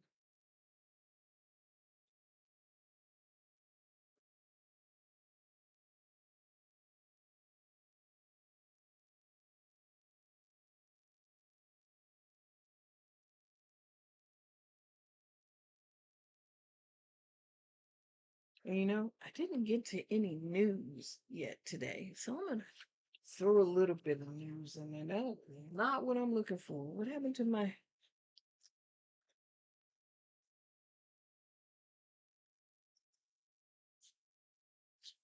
here we go. So in the news this week, Sip and Petty. We watched that race last week. Sip and Petty came in at one of the uh, races last week at Saratoga at 26-1. And I think it was the one that Kendrick Carmouche was on. And everybody's talking about this horse because he was such an underdog. Um, and this horse might be a Breeders' Cup contender. I'm not really sure, but I have to look and see if we're talking about the same horse. This was at Saratoga. Um,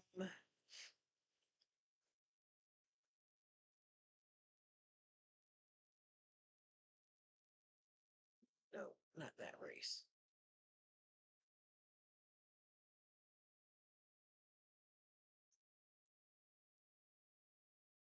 This was the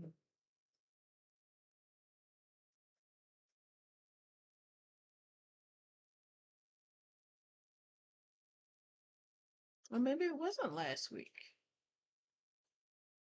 Because I know Camus brought in a super, super long shot. Nobody expected it to win. No, it wasn't last week. Let me see when this horse won. Super, super. Sipping Petty. That was the name of the horse. Sipping Petty. Oh, it's Sipping Pretty. Can't even spell. Can't even read.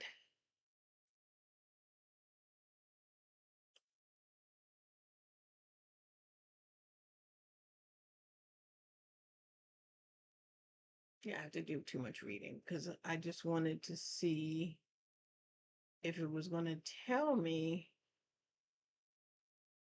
which race it was, but it's not telling me. If I find out more information about it, I'll let you know. We got 13 minutes to Colonial Downs. The other thing in the news, so 26 to it before I move on, Sipping Pretty, because it came in at 26 to 1, that horse paid $54 to win for every $2 that you bet on that race. So you do the math. If you had $20 on it, you won 100 and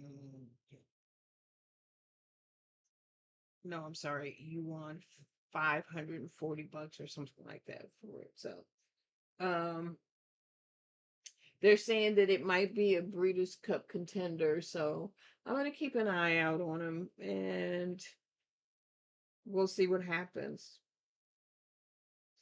The other thing in the news is the people are talking about Yaupon becoming the latest hot young stallion. Now, a stallion is, and I want to give the definition correctly. I don't want to paraphrase too much because I want you to understand the terminology that's used. But a stallion is an adult male horse that has not been castrated and is used for breeding. So, um, it- um,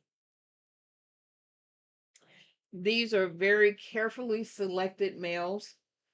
And Yaupon, I have to look and familiarize myself with this horse as well because I don't know anything about it, but apparently he's actually up for the making. Any of his breeds that are produced after him, um the fee for that particular horse is roughly $25,000, and they usually breed with about 100 mares a season. So you can do the math. I mean, it's about $2.5 million. That's a lot. And that's all before cost, expenses and everything else. This is just straight up revenue that I'm talking about now. And if they have successful uh colts or fillies, then that fee increases. It can go up to $200,000 per breed. So that's why they're talking about Yelping, because apparently they're expecting great things out of these horses. Um, But we shall see. This is the only one that they're talking about right now. I'm pretty sure that they've talked about him throughout the year, but I just happened to run across this particular uh, topic, and I just said, "Oh, this would be interesting to talk about." Now, the other thing, since we still have 10 minutes left in the ninth race at Colonial Downs, the other thing that that people are talking about is Saratoga has expanded their farm tour, and um, people are really excited about that. And a farm is the place where the racehorses live. They live there, they are trained there, they sometimes retire there, and they also breed there. So you get a glimpse at all of these different phases in a racehorse's life. Um, and I didn't know about this, but now that I do, I'm gonna try and see if I can go to one of the farms and kind of understand more about the horses. I don't think I've ever been, well, I don't have to say I don't think. I've never been up close and personal to a horse. I respect them and I keep my distance. Um, I don't know how I would react if I got too close to a horse. Uh, so anyway, and then I found out that there's a big charity that's going on, charity auction that's going on, Reigns of Hope Charity. Um, It's about horse people helping horse people, the racing community giving back, and how everyone comes together during difficult times. I'm not sure if this is specifically about the horses or if it's about the jockeys, um, or the actual community. I'm going to do some more research into that. I didn't want to talk about it too much today because there's so many races that we have to cover. Today, I just wanted to kind of share that it is coming up, um, but or at least it's in the news. It's one of the big topics this week in the news. So maybe next week, if it hasn't already passed by then, I will share more information about it, um, and what the charity is specifically for, um, in regards to the horse racing industry. We've got 7 minutes to post. And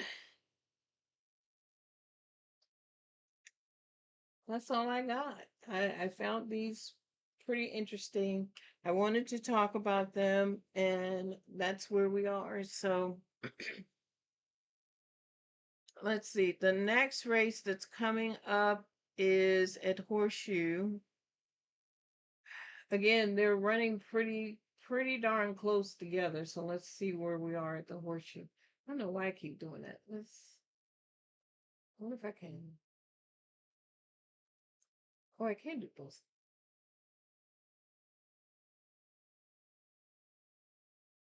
So yeah, it takes me a minute to realize that I can do two. So this one is in 6 minutes. The one at Horseshoe is in 7 minutes. And this one at the Horseshoe is going to be the Mary Hallman George Memorial Handicap Race. It's a $100,000 stake race. It's going a mile in the 16th. There are 12 starters in this race. These are all fillies and mares, girls again. And it's going to be held on the dirt. So looks like the 1, 7, and 8 have been scratched. So you can scratch that. Let's go through them real quick while we're keeping track of what's going on. 5 minutes to post at Colonial. Too Much Kiki at 8-1 with Alex Concepcion. Just Be Quiet at 29-1 with Joseph Ramos. Armarth at 38 to 1 with Mitchell Muriel. Clarita at 5 to 1 with Luis Saez. Yes It Tis at 3 to 2 with Irad Ortiz. Night Kiss at 27 to 1 with Alberto uh, Burgos. Five aside, five aside at 5 to 1 with Fernando de la Cruz. Kapoor at 3 to 1 with Junior Alvarado. And Anna's Promise at 11 to 1 with Marcelino Pedrosa. So there you have it in that race. The Colonial is 3 minutes to post. And Horseshoe is 4 minutes to post. So we'll just wait and see which one they're going to straggle back and forth between.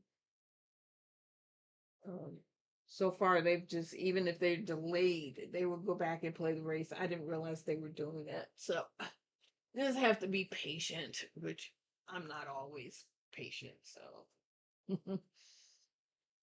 it is what it is.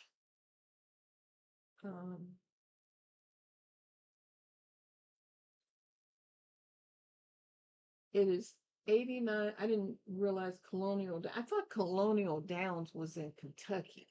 Colonial Downs is in Virginia, and it's 89 feeling like 95. So that means that humidity is just kicking. Whew. Been there many, many, many, many, many times. I don't like going during the summer.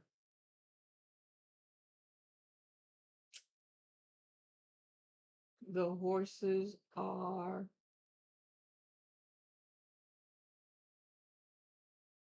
I don't know what they're doing.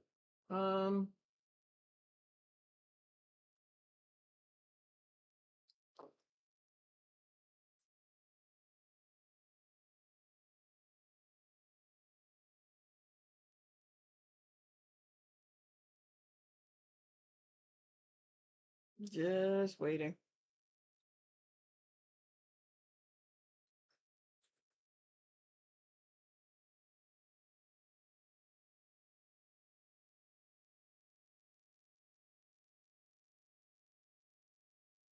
I am assuming the Colonial Downs race is going to go off first.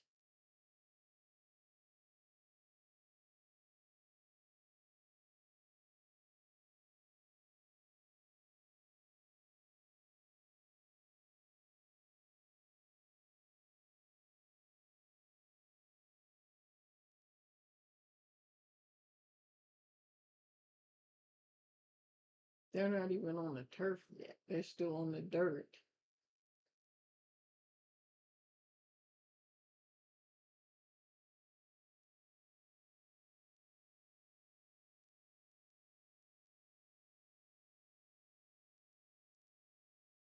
Oh yeah, this is the one where Bingo is playing.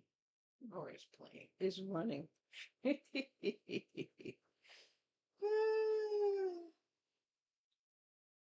Anybody who knows me would know that I would bet on that bingo any time of the day.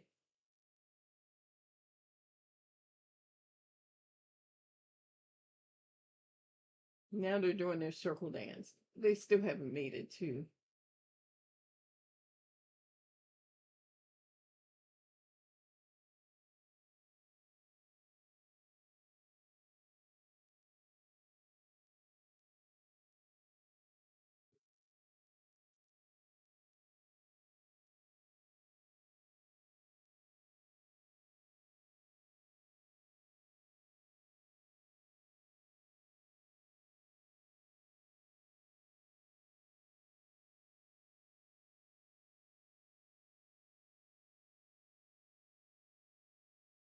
You getting ready to leave? Okay, give me 1 second.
I'm sorry. I had to take a quick minute to do something real quick.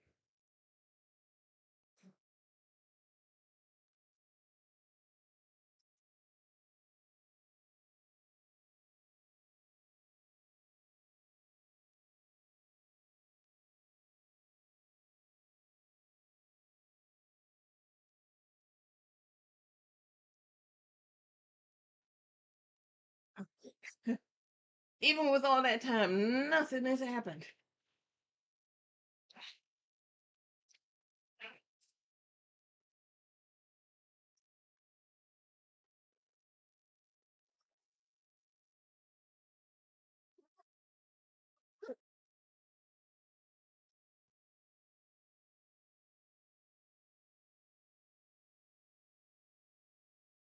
Okay. Thank you. Have fun. Happy birthday. Today is my dad's birthday. His 90th. Ah, to live so long. Have the energy. He has more energy than I do. All right. So I don't know why they're moving so has the other one gone off yet? Oh, I'm looking at it. This one hasn't gone off yet either. Pardon me.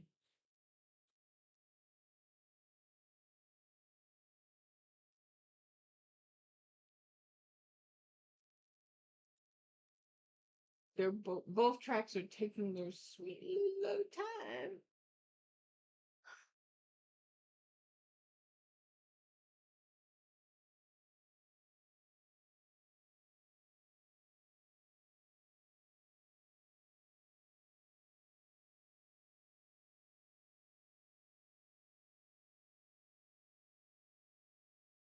I think they are in and ready.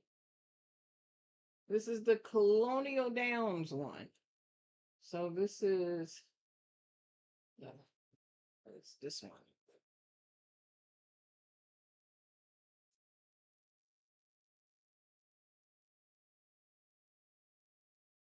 Nancy's boy away a step slowly. War Humor, Determined Kingdom, those two spread right out to the front. Determined Kingdom ahead in front early is War Humor going to go right with the big favorite. They're three clear already of Saxton back in third. It's two more then back to Go to Bingo and another 5 or 6. Go to Bingo. Back to Nancy's boy, who's the distant trailer. A far turn they run. Determined Kingdom in front by half a length now to War Humor, who keeps tabs on this favorite. War Humor still that half length margin. They go 3.5 or 4 clear. Saxton, 21.57 seconds. The opening quarter mile, sailing right along here. Determined Kingdom, War Humor within a head on the outside. These two have both 5 lengths cleared out. Go to Bingo trying to run up on the outside of Saxton. Still a big gap back to Nancy's boy. Determined Kingdom, War Humor. They take their battle into the home stretch. Determined Kingdom starting to edge away. Determined Kingdom a length and a half in front. War Humor legs in. A little bit is now 2 lengths back. Saxton is third. Inside the final furlong, it's Determined Kingdom and Michael Sanchez. Clear by 3. Saxton trying to get up into second over War Humor. Determined Kingdom wins the Punchline Stakes. It's made over $500,000 on this turf course alone. Saxton was second. War Humor third. Fourth. Yep. So I said either the 3 Determined Kingdom is the one that won the race, and I said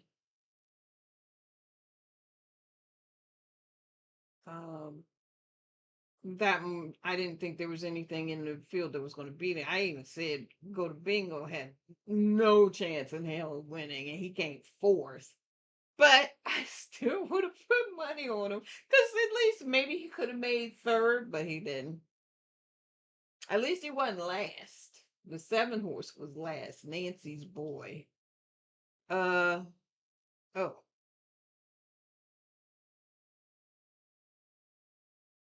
Next in formation in front of, yes, This it is. is This is the back half of the field there for Ira Ortiz. 2 clear from horseshoe. Marth. Then comes Night Kiss and Just Be Quiet has dropped back to ninth and last. The quarter covered by I don't know why the Kapoor in sound is so loud. I've got 23.27 the seconds. Junior sound and all the way Kapoor. up. carries the Godolphin Royal Blue to a half mile from home here in the Mary Holman George Memorial. And as promised, stays close. To the inside is Clarita, and she's right there for Luis Saez as they enter the far turn. 5 aside. Yes, it is now up into 5th. Half mile for Kapoor, So right now it's 46.48 11, seconds. They have 12, just inside. 3 10, furlongs to go. and Kapoor 5. remains the overall leader. Toward the inside, Too Much Kiki with Night Kiss coming toward the top of the stretch. Then Amarth and Just Be Quiet has trailed. And Kapoor has been the long-time leader for Junior Alvarado.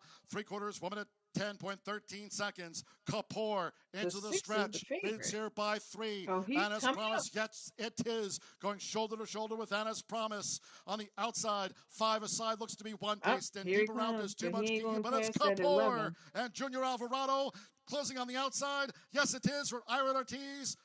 Falls a half length short of Kapoor and all the way winner. Yes, it So the is was second. 11th, 5 aside third. Anna's Promise fourth. Then Clarita 6. and Too Much Kiki I was don't next know who across the came finish. third. They're probably, hopefully they'll repeat it on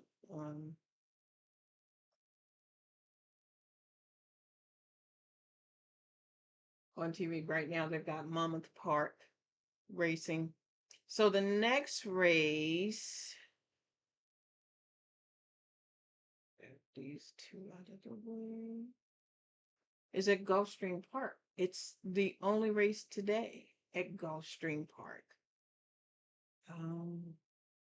That would be the powder break race at Gulfstream Park.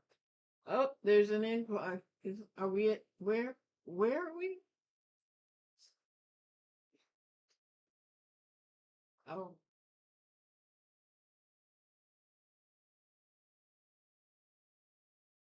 no, they never did go back to horse racing. Now they're off to Ellis Park. All right, Gulfstream.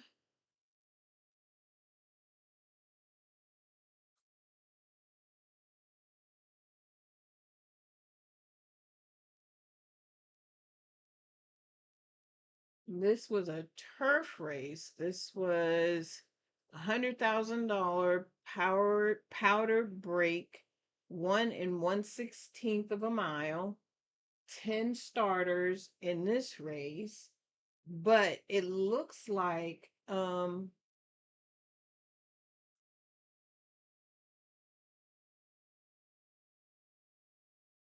it's saying it's off the turf, so I'm not sure if it's off the outer turf and is on the inner turf or off the turf and on the dirt. These are fillies and mares, 3-year-olds and up. It's on the synthetic. Oh, it does say synthetic. It's on the synthetic um, surface. So it is definitely off the turf. 3 horses are scratched.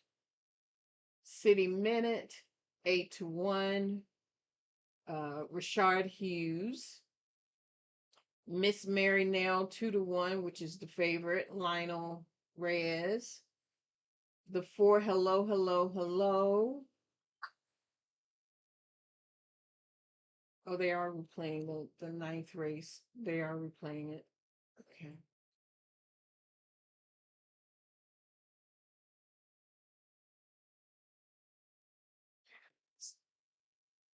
And tip off the Mary Holman George Memorial. Even start. And there's Kapoor going right to the front that makes a beeline toward the rail for Junior Alvarado. It's Kapoor. Leads Anna's Promise into the first turn with on the outside 5 aside and the black cap.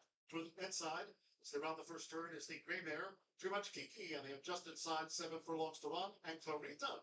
The ringing red up the inside as Kapoor leads them to the back of the track. 5 aside is now fourth upon settling by 2, with Too Much Kiki next in formation in front of Yes, it is. So the back half of the field there from Ira Ortiz, 2 clear from Amarth. Then comes Night Kiss and Just Be Quiet has dropped back to Life and Last the quarter, covered by Kapoor in 23.27 seconds. Junior and Kapoor carries the Godolphin Royal Blue to a half mile from home here in the Mary Holman George Memorial. And as promised, stays close. To the inside is Clarita, and she's right there for Luis Saez as they enter the far turn.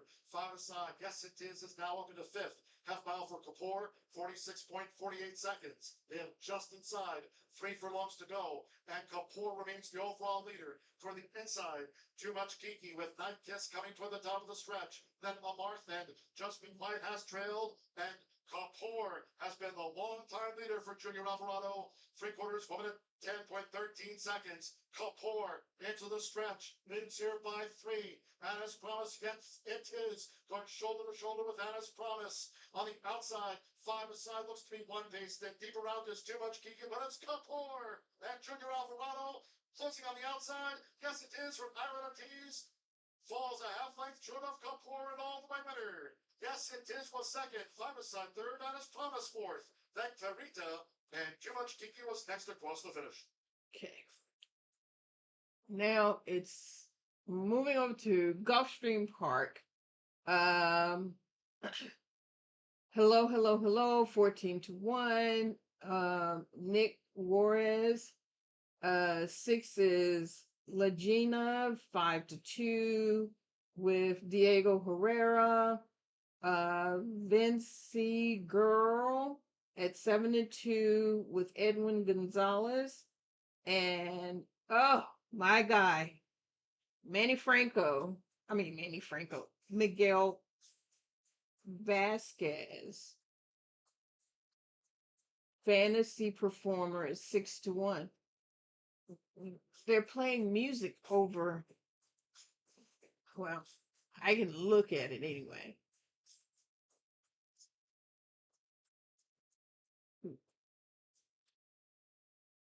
You have the lead. Okay. Second from the outside, a wide third. At the inside, hello, hello, hello. Races from fourth, follow fifth. So it looks like the 2 and the 3. They moved along 2, 3, 6. 23 and 2. We're 4.5 furlongs from the finish. Locked up heads apart, City Minute and Miss Mary now.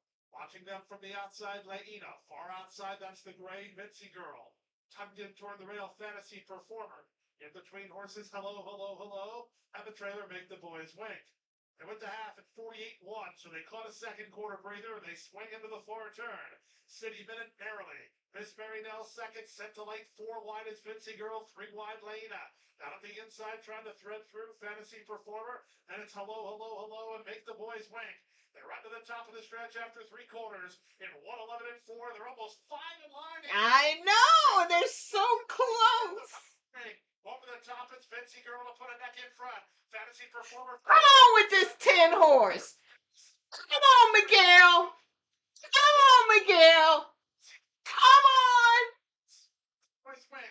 Fantasy Performer tries to reach Vinci Girl. Vinci Girl has the lead. It's he came second, but he was there. Performer was second. Never give up on Miguel. Never give up on him. He came second. The 9 horse won the race. Vinci's Girl with Edwin Gonzalez. Now, Edwin is, I will have to say, he is a great jockey. I won't take anything away from any of the jockeys, but I just have my favorites. So, I just wanted to say how big a fan I am of Miguel. So the next race back to Horseshoe. This one is 22 minutes between races. So I am going to take another break. And I will be back. And then we have about 4 more races when I come back. And then there's a 2-hour break because Prairie Meadows is having their night races. So I want to cover the night races at Prairie Meadow. So there's going to be a couple hours break. So I probably will shut it down and just come back after and restart it just for those races. But in the meantime, I'm going to take a break and I will be back.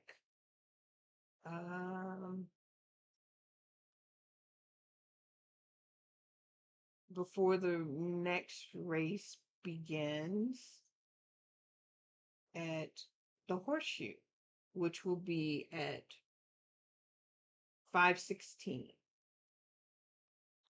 So I will be back soon.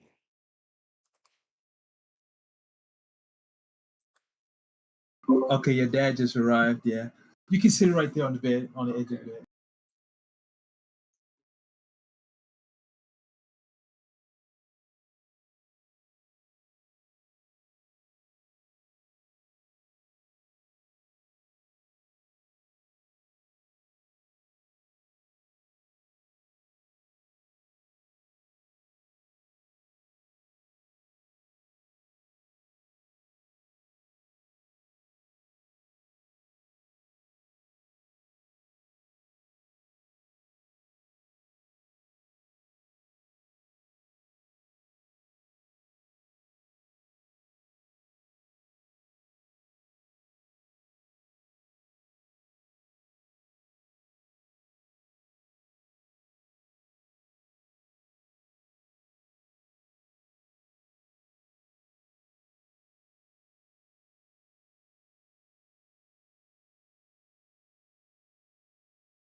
you. I am back. We are at the Horseshoe in Indy, and it is post time, but they still have a ways to go yet. So I am just waiting for the race to go off so that um, we can move on to the uh, 10th race at Saratoga. But anyway, since we've got time, I'm going to go ahead and talk about through the races. So this is the 10th race at, I did not announce this before. I took the break. So this is the 10th race at the Horseshoe. It's $100,000 race. It's Jonathan B. Schuster Memorial Stake Race. It's going a mile and a 16th on the turf, and these are 4-year-olds and up.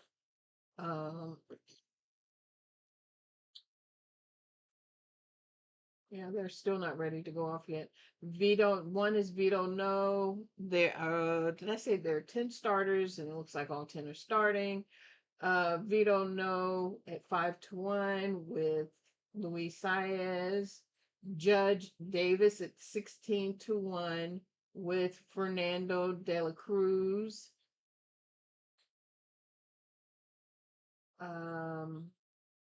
Wadsworth at 7-5, which is the favorite, with Irad Ortiz.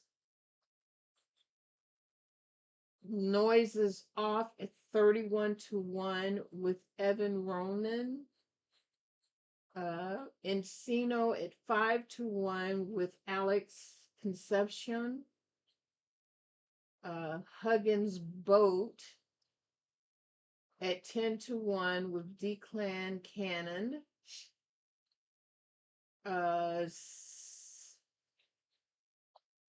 Seminole Chief at 14-1. Oh no. Clever Mischief on the 7th at 8-1 with Alberto Burgos. Seminole Chief at 14-1 with Junior Alvarado. Balnikva at 8-1 with Mario Gutierrez, and Baby Max at 13-1 with Adam Bachiza. And we're still waiting for the race to go off. Right now, they're showing Colonial Downs. They've got Emerald Downs, Colonial Downs. Oh, Gulfstream Park and Horseshoe all going off at the same time. They're all at post time. So Colonial Towns just finished. Let's see, Indy, in case I have to.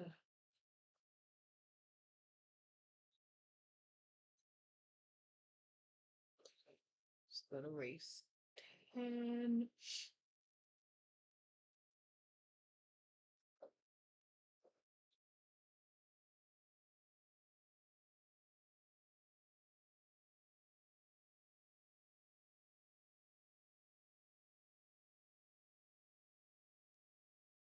Trying to see which one they're going to show next.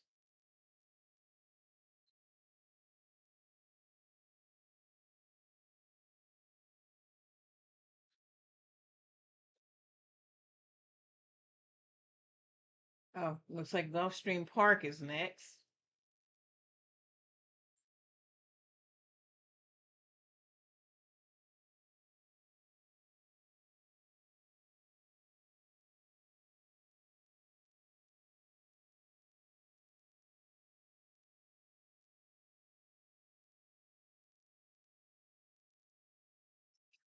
I got to slow the machine down. I got too many windows open. Okay, I think I'm think I'm back on track with everything right now.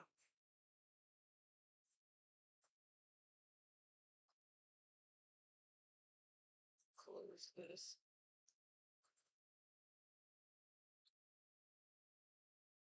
Yep, that was Gulfstream Park.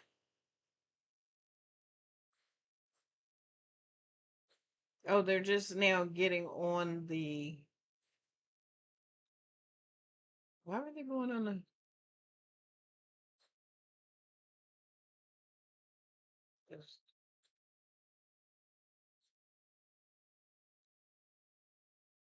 Let's see how much time we got at Saratoga.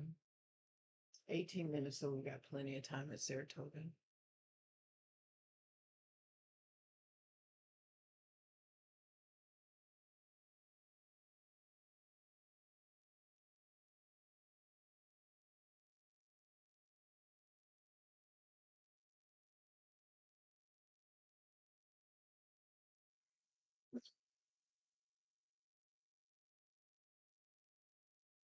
So they are in the gate.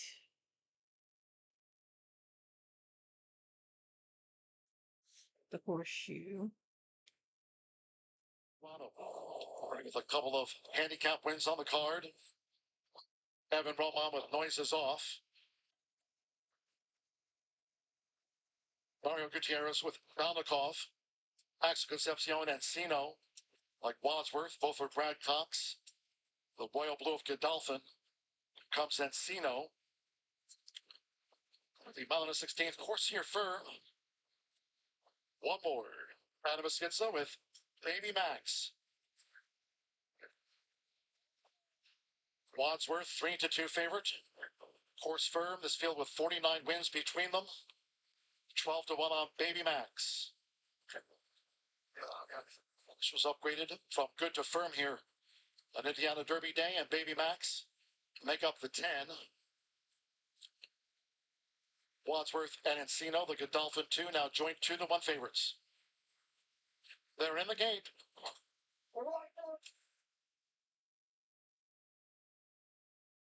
The Schuster Memorial. Encino for the inside. Judge Davis is also vying for the early lead, but it's Encino.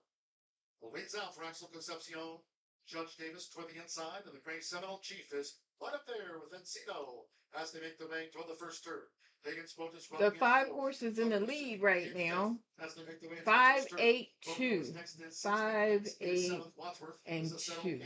Then comes Nicesoff and further back to Balnikov. They round the first turn, and it's Encino who's taking charge of the pace. Axel Concepcion, the quarter for Encino. 22.66 seconds. Encino charts the course from the run to the half-mile pole. Nice and easily out in front of Seminole Chief, who follows the leader there for Junior Alvarado. For the inside is Judge Davis. Right there, staying planted to the rail, running in third. Higgins Boat in fourth. Clever Mischief in fifth. Vote No is sixth. Big Max in seventh. Then comes Wadsworth, who's in 8th position. And to the inside for Iron and Teams. Wadsworth in behind horses as they enter the far turn, 7 lengths off of Encino. Okay, so the 8 horse is passing the 5. Further back to Noises Off, and finally the Earthbred Balnikov has trailed. They round the far turn, half mile, 47.09 seconds, 3/4 a tick over 111. They come past the quarter pole, and they've closed ranks on Encino. Seminole Chief is right there. Clever Mischief with Higgins both, and Wadsworth. The other in the Godolphin Blue is moving up toward the inside. A Seminole Chief runs in Encino. They're going nose to nose for the final half furlong. Ooh, that ain't new. Who's showing up at the finish? It's another for Junior Alvarado. Seminole Chief over. Wow. Wadsworth joined at the line. So, Seminole Chief on the 8 with Junior Alvarado, 14-1. The next horse that came behind it was Baby Max at 11-1. I don't know who came third. Oh, I have to go back here. Let me see.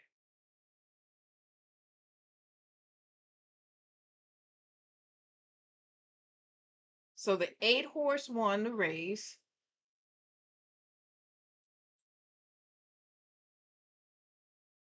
So that's a $30 horse at the top.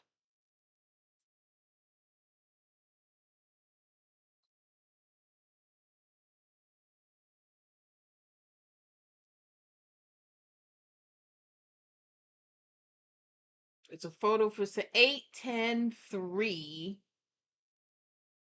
And which one was the favorite? Oh, the 3 made its way in as the favorite. So it was 8, 10 at 11-1, and a 3 at 2-1. Even though it was a favorite, it wasn't a heavy favorite. 2-1, that's a $5 horse. So there wasn't really any big favorites in this race. Or heavy favorites, I should say. Anyway, moving on. I will update all of the races. I'll do a recap later on after all of the races have been completed. But for now, we're going to move on. Saratoga is 12 minutes out. This is going back and forth. So that was Jonathan that just went off. So this is the Bowling Green Stake Race. It's a turf race. It's $250,000 purse. It's for 4-year-olds and up. And there were 10 horses in this race. Now it's down to 6 because 4 have been scratched. And it's going 11 furlongs. That's like almost a mile and a half. 11 furlongs. That's a long,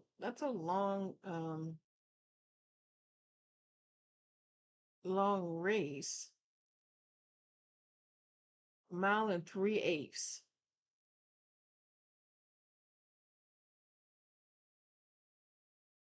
That's a really long race. Okay. Let's see what else I can find about Saratoga. This is the 10th. Wait, where did you go? Okay. So let's look at the Saratoga 10th race. We've got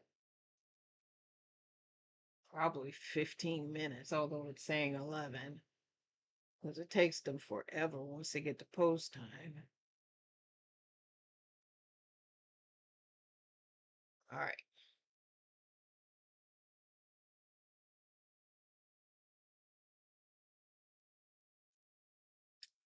So the 7, 8, 9, and 10 have been scratched. So that only leaves 6 horses in this race.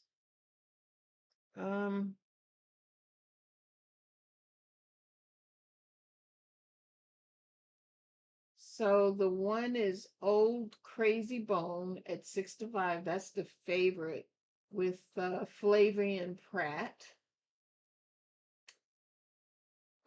Solil Volant at 13-1 with Tyler Gaffleon.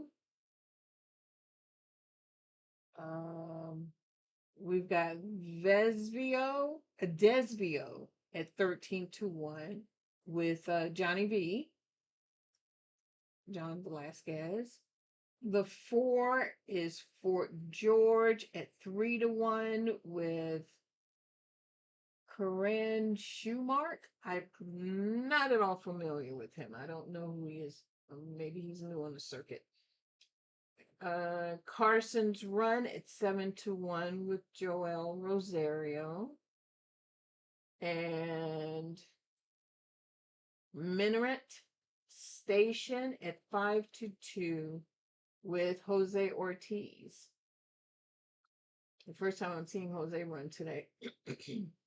Oh, and he and I read are not racing in the same track.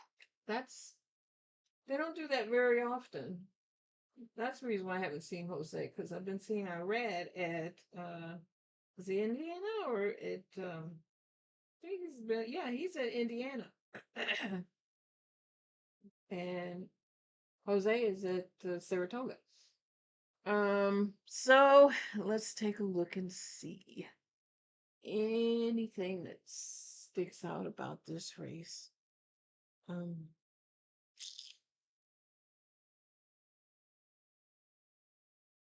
well,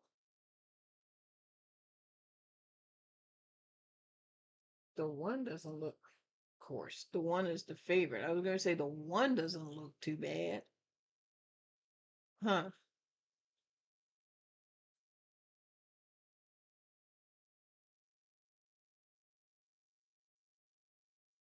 Mm, the two, it's okay. Doesn't look bad either. The three,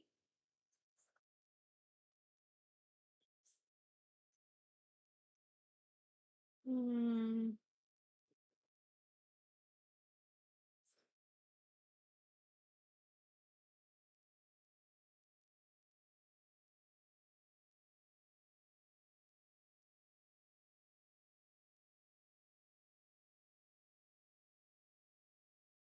let's see, the three.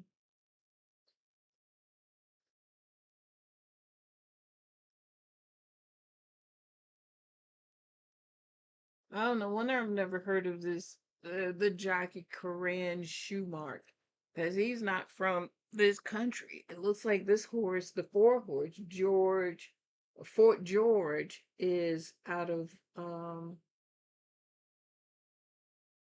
Europe. So this is his first time being over here. It'd be interesting to see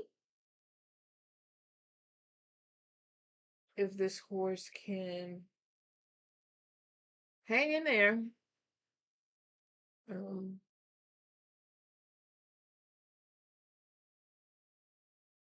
I don't know.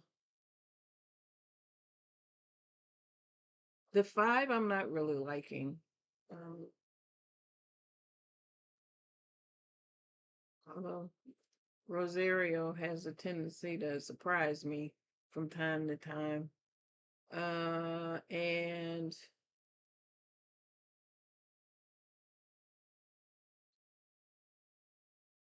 actually, I like six. Six is not bad. We got 5 minutes to post. The six is not bad at all. Um,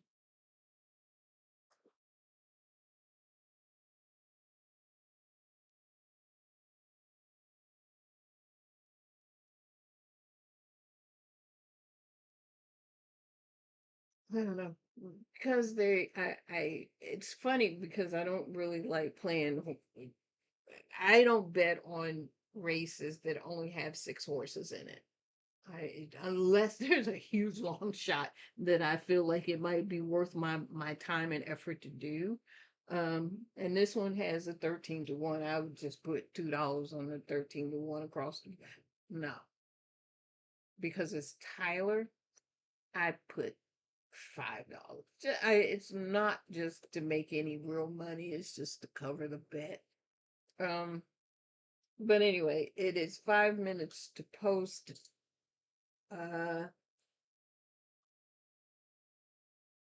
I did say I kind of like the six, but okay. The next race after this that we will be covering is the 11th race at Indiana.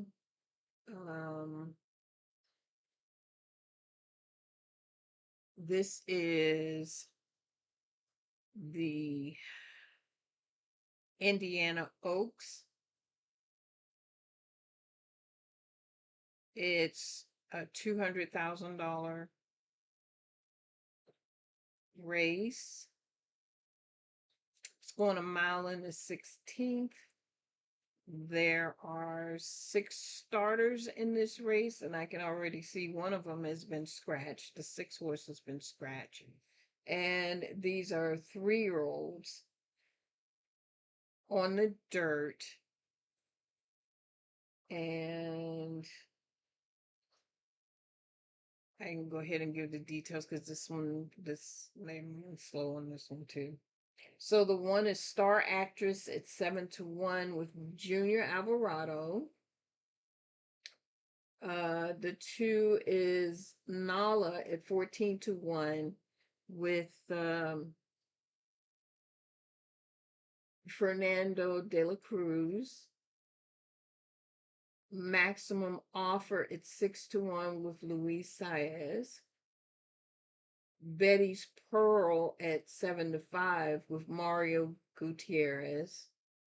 And Prom Queen at 4-5, which is the favorite, with Irad Ortiz. Horseshoe. So let's go look at Horseshoe race 11. Saratoga is the last race today for that track. So we're kind of winding things down, race 11.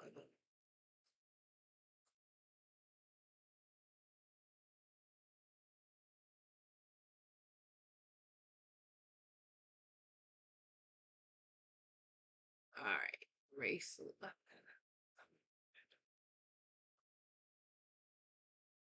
So everything is playing except for 6. And it's going a mile and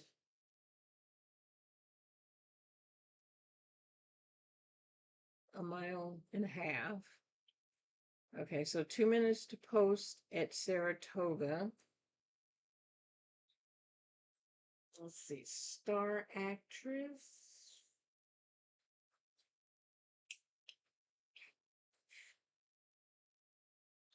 Hmm.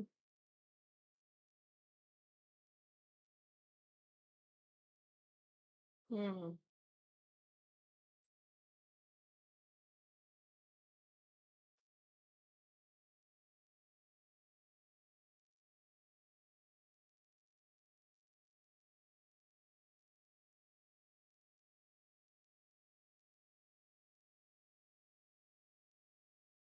So here's what's interesting that I just found out about this race at Indiana. First of all, some of these horses have never been in a stake race, and the ones that have been in the state race, only one has actually won, and that is the 5 horse, which is the favorite, but that was back in March, and the 6 is scratched.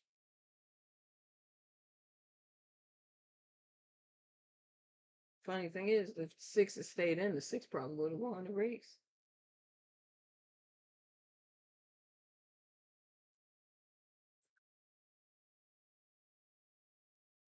But anyway, let's go back to Saratoga.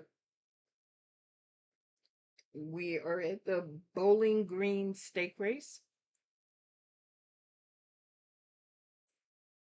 They are heading to the turf.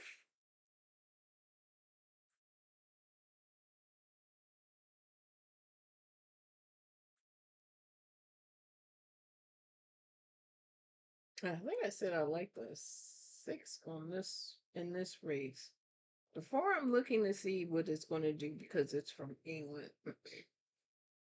But again, this is another race I would have just sat out and watched anyway because I would only bet the long shot. Because that's what I do. That's just me. Oh, and there are 2 long shots now. The 2 and the 3. I would play my mom's favorite bet 1, 2, 3 exactor for $6. Boxed for $6. That's so that's $2 boxed for $6. Just for kicks and giggles. So they are making their way to the track.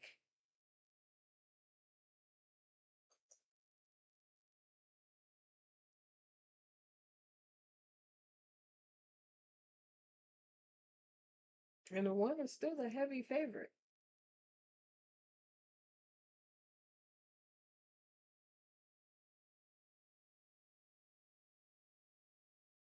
I don't even remember if I had a comment on the one horse. Now that I think about it, I think I looked at it and kept going. I said I like the 6. And I'm going to see what the 4 is going to do. That's all I said. I don't know. Maybe I did mention the one. I don't even remember. Like I said, I don't remember. They're doing their circle dance. Um,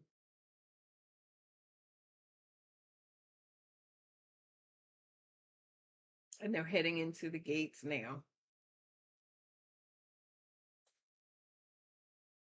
The last horse going in. You're in the gate. And they're off in the Bowling Green, presented by Emerald Ecovations. An old crazy bone leaves no doubt about his tactics, bouncing right out on top. And on the outside, here's an immediate challenge from 1, 4, George. 2, 3. Hook up right away. A gap of 5 already to Soleil Volant in third. Desvio is fourth. Minaret Station and What's a Carson's long Run, race? as expected, at the back of the field. Into the stretch for the first time, Flavien Prat has Old Crazy Bone, the favorite, galloping along with a 2-length advantage. Fort George backs off 3 more lengths. Soleil Volant is on the inside of Desvio. They race side by side with a lap to travel. Minaret Station 4 lengths off the lead, and Carson's Run is tugging just a bit as they move by us through a quarter that went in 24 and 3/5 seconds. Oh, Crazy Bone into the Saratoga Clubhouse turn, in charge, has a lead of almost 3 lengths now on Fort George, who's been second since the gate opened. Soleil Volant and Desvio third and fourth, swinging on to the backstretch. Minaret Station, Carson's Run, half at 49 and 2. Oh, Crazy Bone in They're hand. riding like they Over do in Fort England. George, It's who comes so back at it. He's weird. tugging a touch. As Fort George wants to put a little pressure on the favorite now, coming to the half-mile pole. Soleil Volant has maintained that third spot. Desvio is next. Then comes Minaret Station. Jose Ortiz wanting a bit more from him, coming through along the inside, through 3/4 in 1:15 and 1. Carson's Run at the back. It's a compact group. Oh, Crazy Bone. Fort George is going to test him right now. And these two are sprinting for home. The mile went in 1:39 and 4/5 seconds. And Fort George 4 horses just flying. stretch. Oh, Crazy Bone comes right back, though. Oh, He sure Crazy Bone. did. It's between the 1 and the Giving it 4. everything he has. But on the inside, it's Old Crazy Bone digging in tenaciously. Fort George is a length back second, trying so hard, and a late run from Minaret Station. It's Crazy. Wow. Okay, so it came 1, 4, and 6. Like I said, I don't even remember if I said anything about the 1, but I know I mentioned the 4 and the 6. And the only reason why I was thinking about the 4, like I said, that's a horse from Great Britain, and they are turf riders. They ride on the turf, so I wouldn't expect anything less. My only hesitation is the horse had never raced at Saratoga, so um, that's that's where we are. Ooh, it's close. I don't know whether it's 4-1 or 1-4, but it's definitely close.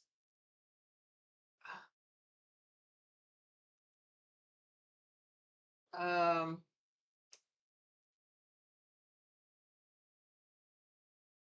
anyway, so now we're moving on to Horseshoe.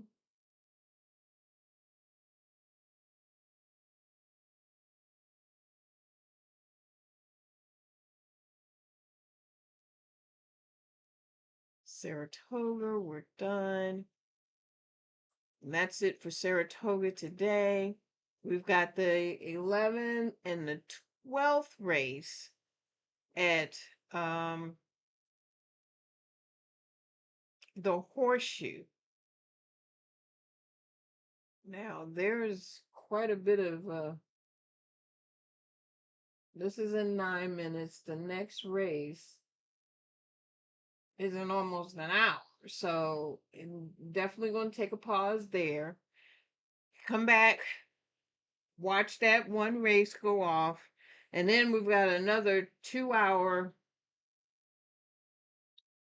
um race gap between the last race at Horseshoe and the next race that's coming up at Prairie Meadows. And all four races are going to be at Prairie Meadows. It's the 5th, 6th, 7th, and 8th race at that racetrack. So, and like I said, they're going to be big races, exciting races. So, but those are also going to be spaced out. But we'll get through it. We will get through it. So, uh, meantime, we got 8 minutes to post. I've already talked about the horses. Did I say which one I liked? I did. I think no, maybe I didn't. Let me go back and look and see if I said anything about this one. Again, there's only 5 freaking horses in this race. So, oh, this is the one I was saying that most of the horses in this race have not been in a stake race, or the ones that have been in a stake race have not won. And I said if the 6th horse had remained in the race, the 6th would have won.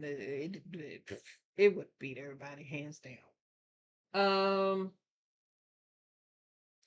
Prom Queen.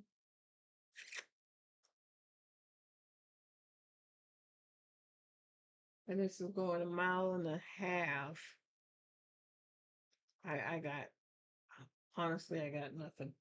The 4 doesn't look bad. I have to say that. Um, mm,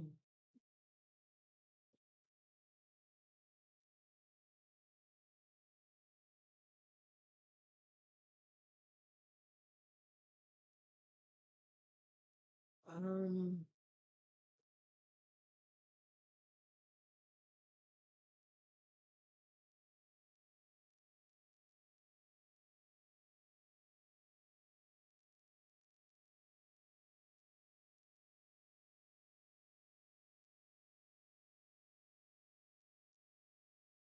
well, the last time Prom Queen, I'm looking, and the last time Prom Queen and the 5 and the 4 met up, the 5 kicked the 4's butt. I don't even think the 4 didn't even come in the money. That's why I kind of got a little quiet. So,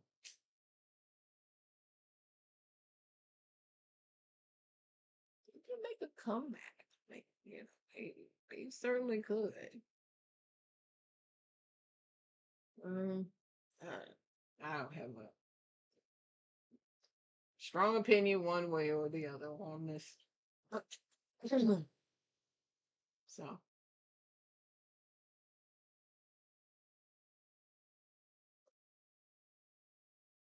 we've got 5 minutes to post. Don't really care. Let's look at the next race.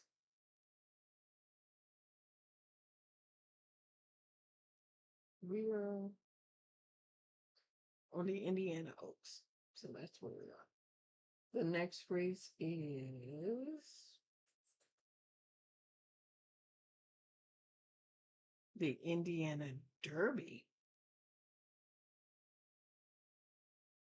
And this is a $300,000 purse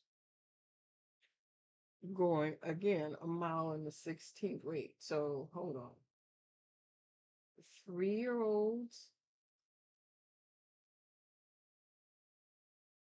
Ah, so these are fillies, which makes sense because it says Oaks. So these are the girls, and these are the boys that are racing.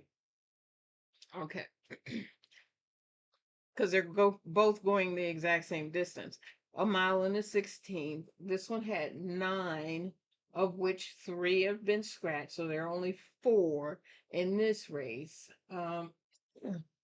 Mr. T, oh, it doesn't even have the odds, so I can't even talk about that because I like being able to explain the odds or talk about the odds and everything when we go through it.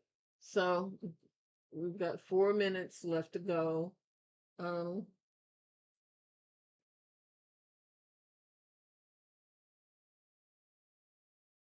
and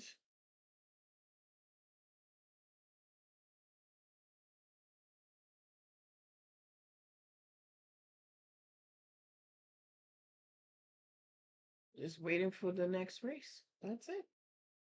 Indiana Oaks. Let's see. Oops, wrong thing. Don't want to go there.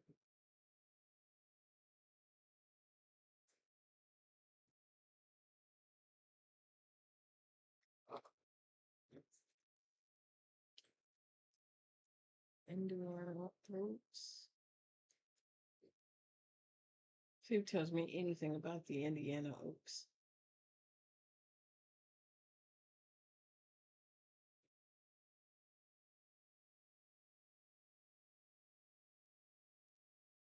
It just tells me about the race. It tells me who's in the race, but it doesn't tell me the purpose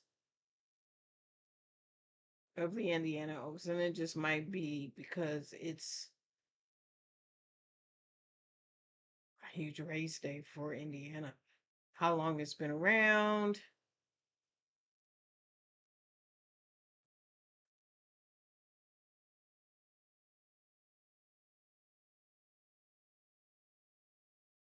And what's so funny, they don't even have anything Wikipedia because I was like, usually Wikipedia is the first thing that pops up, but I don't even see that. Anyway, got 2 minutes to post. Um,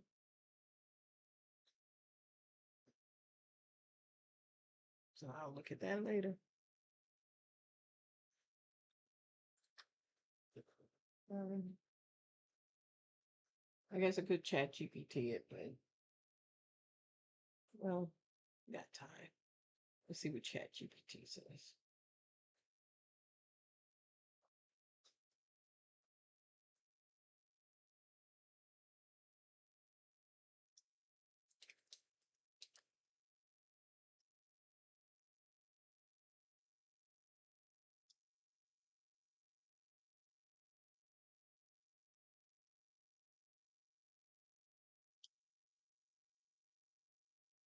Okay, so chat GPT is saying the Indiana Oaks and the Indiana Derby are 2 of the biggest horse races held each year at Horseshoe, Indiana. They are considered major summer races for 3-year-old thoroughbreds and often feature horses that compete in the Triple Crown or are working their way towards the Breeders' Cup. Think of them as important stepping stones for young horses looking to prove uh, they're among the best of their generation.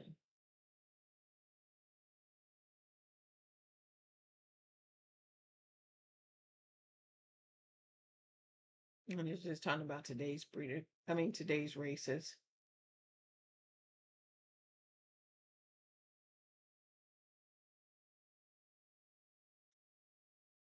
So there you have it.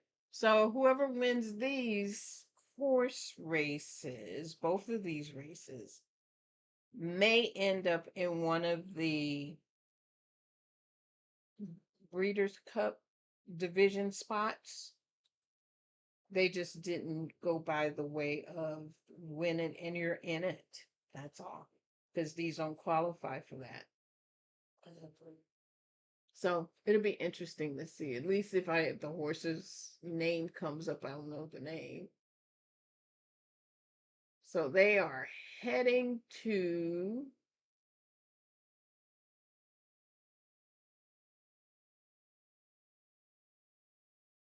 the gate. Or are they doing their I'm not sure what they're doing. I don't know if they're trying to do their circle dance or trying to head to the gate. But they're en route. Oh yeah, they're doing their circle dance now.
Now they're beginning to head to the gate.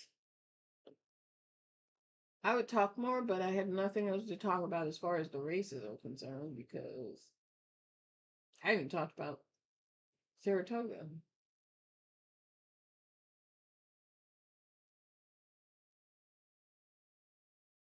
Or did I?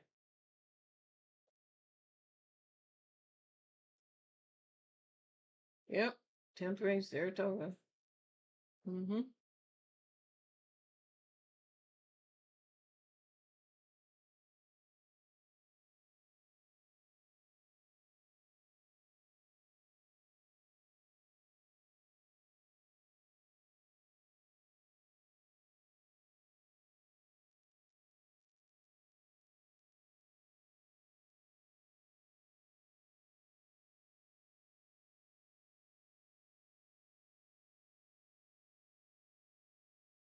Oh, 10th race, Saratoga's over. We'll have to worry about Saratoga. The next one is going to be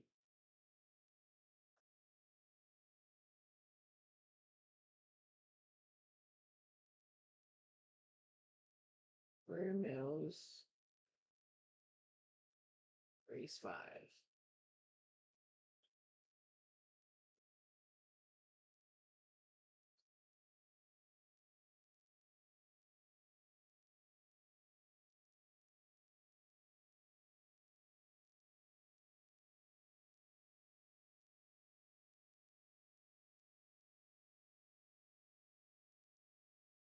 I was going to say, Edwin Gonzalez went from Prairie Meadows to, okay, so that's a different.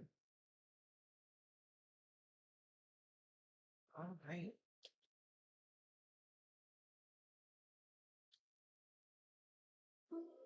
Mariner Keys with Palm Queen. 4 to 5. Palm Queen like Nala. Both were Brad Coxer in the grade 3. Fast track at Horseshoe Atlas.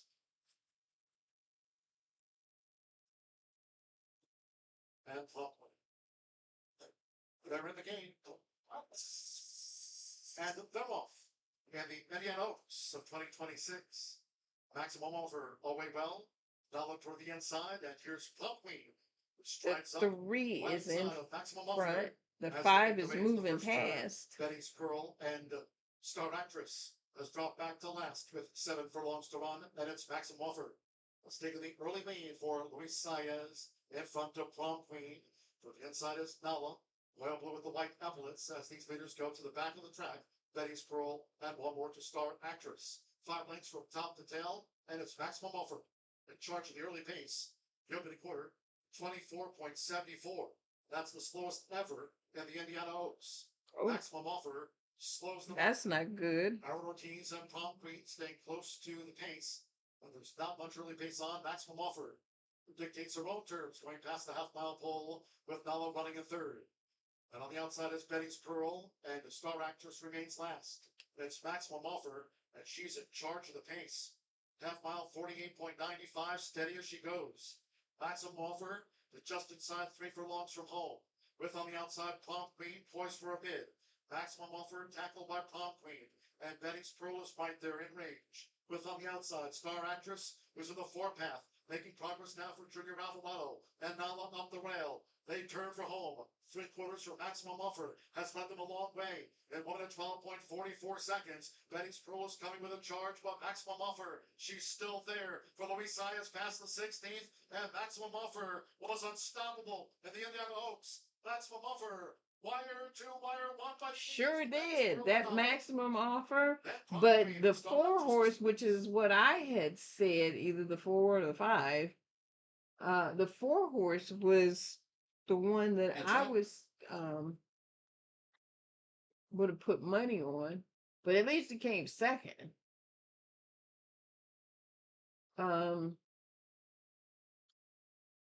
So we're done with that race. The next race is going to be at 6:40, which is about 40 minutes from now. So I am going to do another between race break, and we are going to come back at close to 6:40 to catch the Indiana Derby race. So I will see you then, and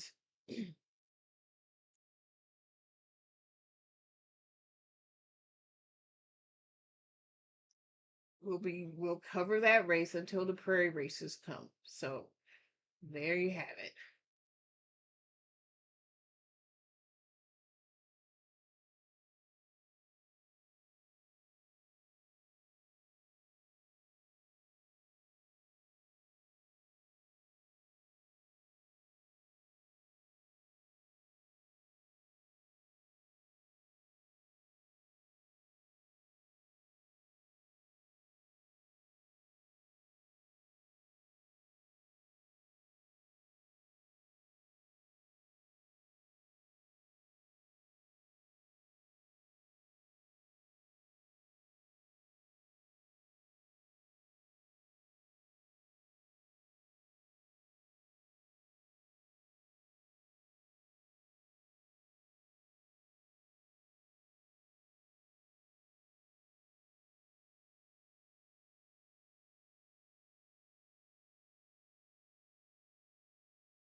Hey everybody, welcome back.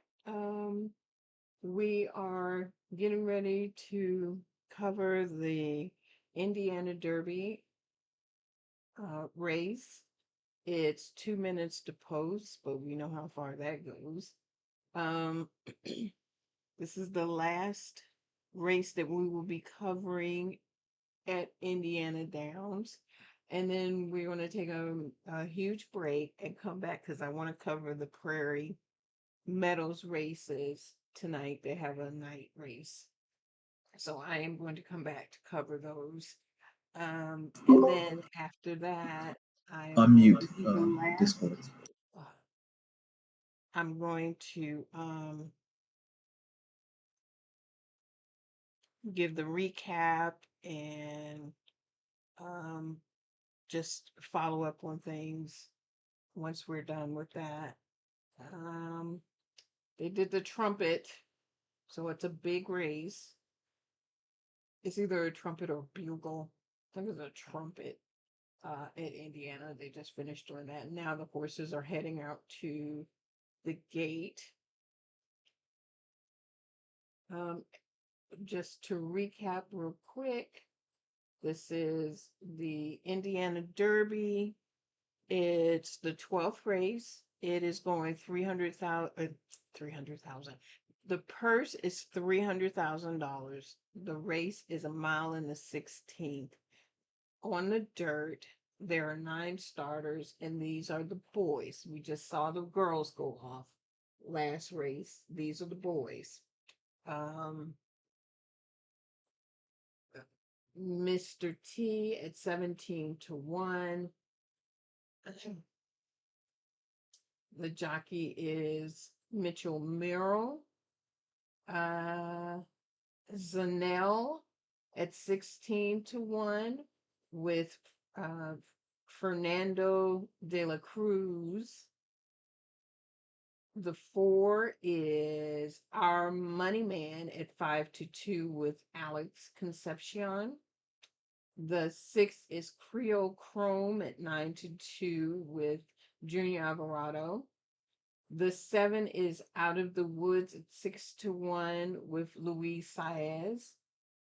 The 8 is Leading Change at 4 to 5, which is the favorite with Iret Ortiz. Um, I don't think I did a first glance at this race. Uh, let's see what past performances have to say.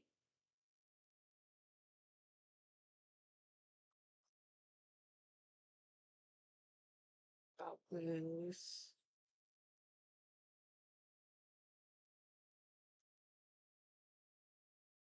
It is post time, but I don't think they've gotten to the gate yet.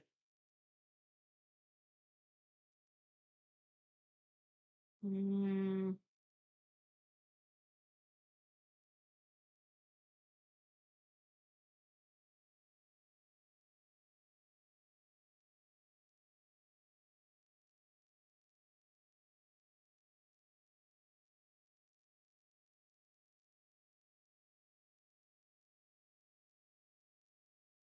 So the 3 had my U-Man on there, which is Umberto Rispoli, but the jockey has changed. I don't know whether he's been a bad boy again and got suspended or he got hurt because hands down well, he's my go-to guy, but he's my go-to guy on the turf. So I'm not so as disappointed now. I mean, he's great on the dirt, but he is phenomenal. He rides out of Santa Anita, and he kind of is the second generation to Corey Nakitani. I don't know if you're familiar with him, but Corey used to be the master of the stake races at Santa Anita on the that circuit, Santa Anita Del Mar and Los Alamitos.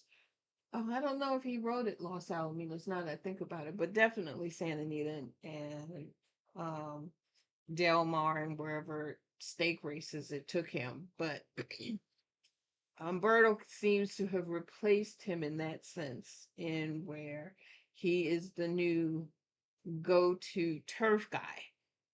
Um, I don't know.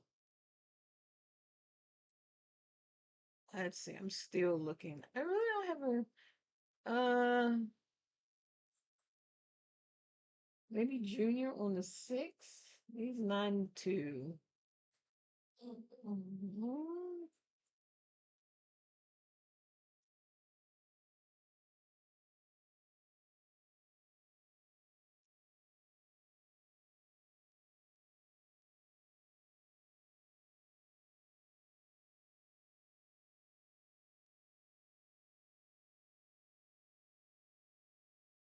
No.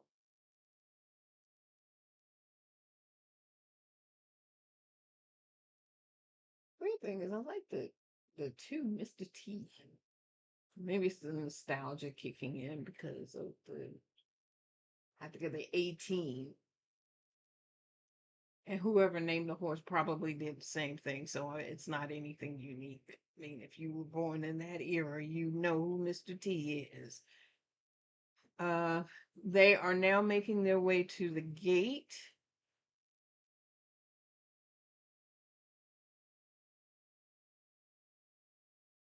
Slowly but surely, they haven't done their circle dance yet.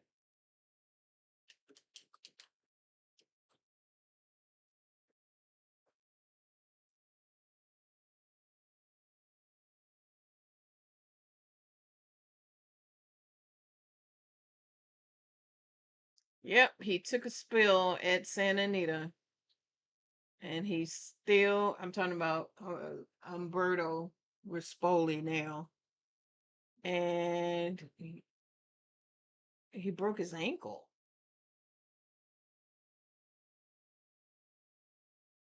So he's on the mend from that.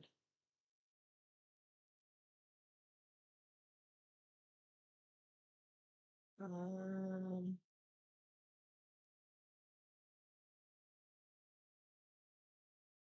that was 3 weeks ago. It doesn't say anything about what's going on now and why he was switched as far as the jockeys are concerned. But anyway, we're The gonna Wolfman watch. Racing. They're in the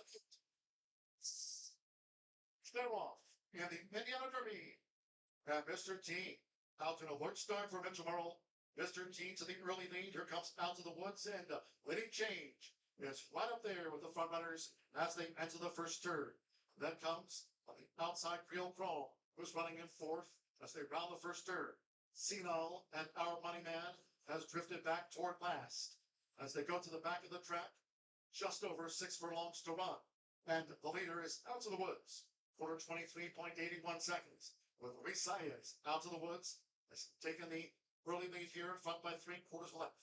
Our teams has leading change right there, close up to out of the Yeah, woods. 1 and 2, and Was he's a half mile close. full. He's Then close on the 7. 13. Indiana Futurity winner is running in third for Mitchell Merle. It's about to be joined by Senal, who's coming with a bit up the rail. Our Money Man is now picking up between horses, and on the outside, Trio Pro. Half mile at 46.84. Ain't going by. Change up to confront out to the woods. So this is 3 furlongs out. And Our Money Man and the Wildcat Blue steady headway for Axel Concepcion.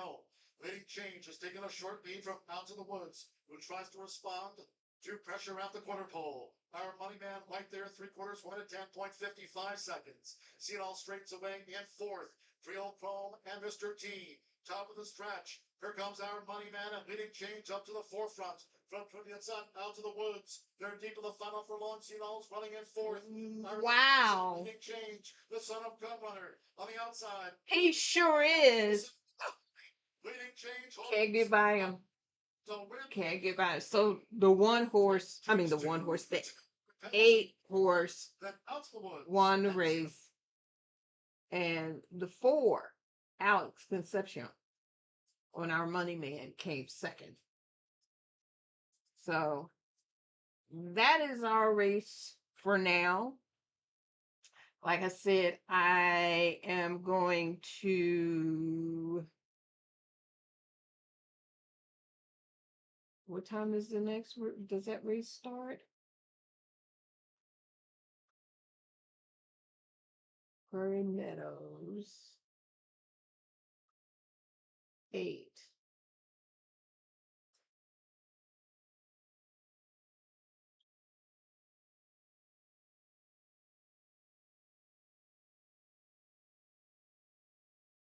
8:51.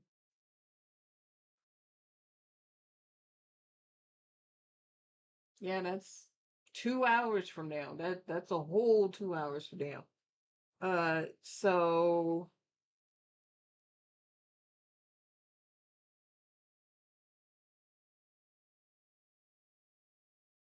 I I really don't want to end it, but I think I'm going to end the stream for now, and then I will come back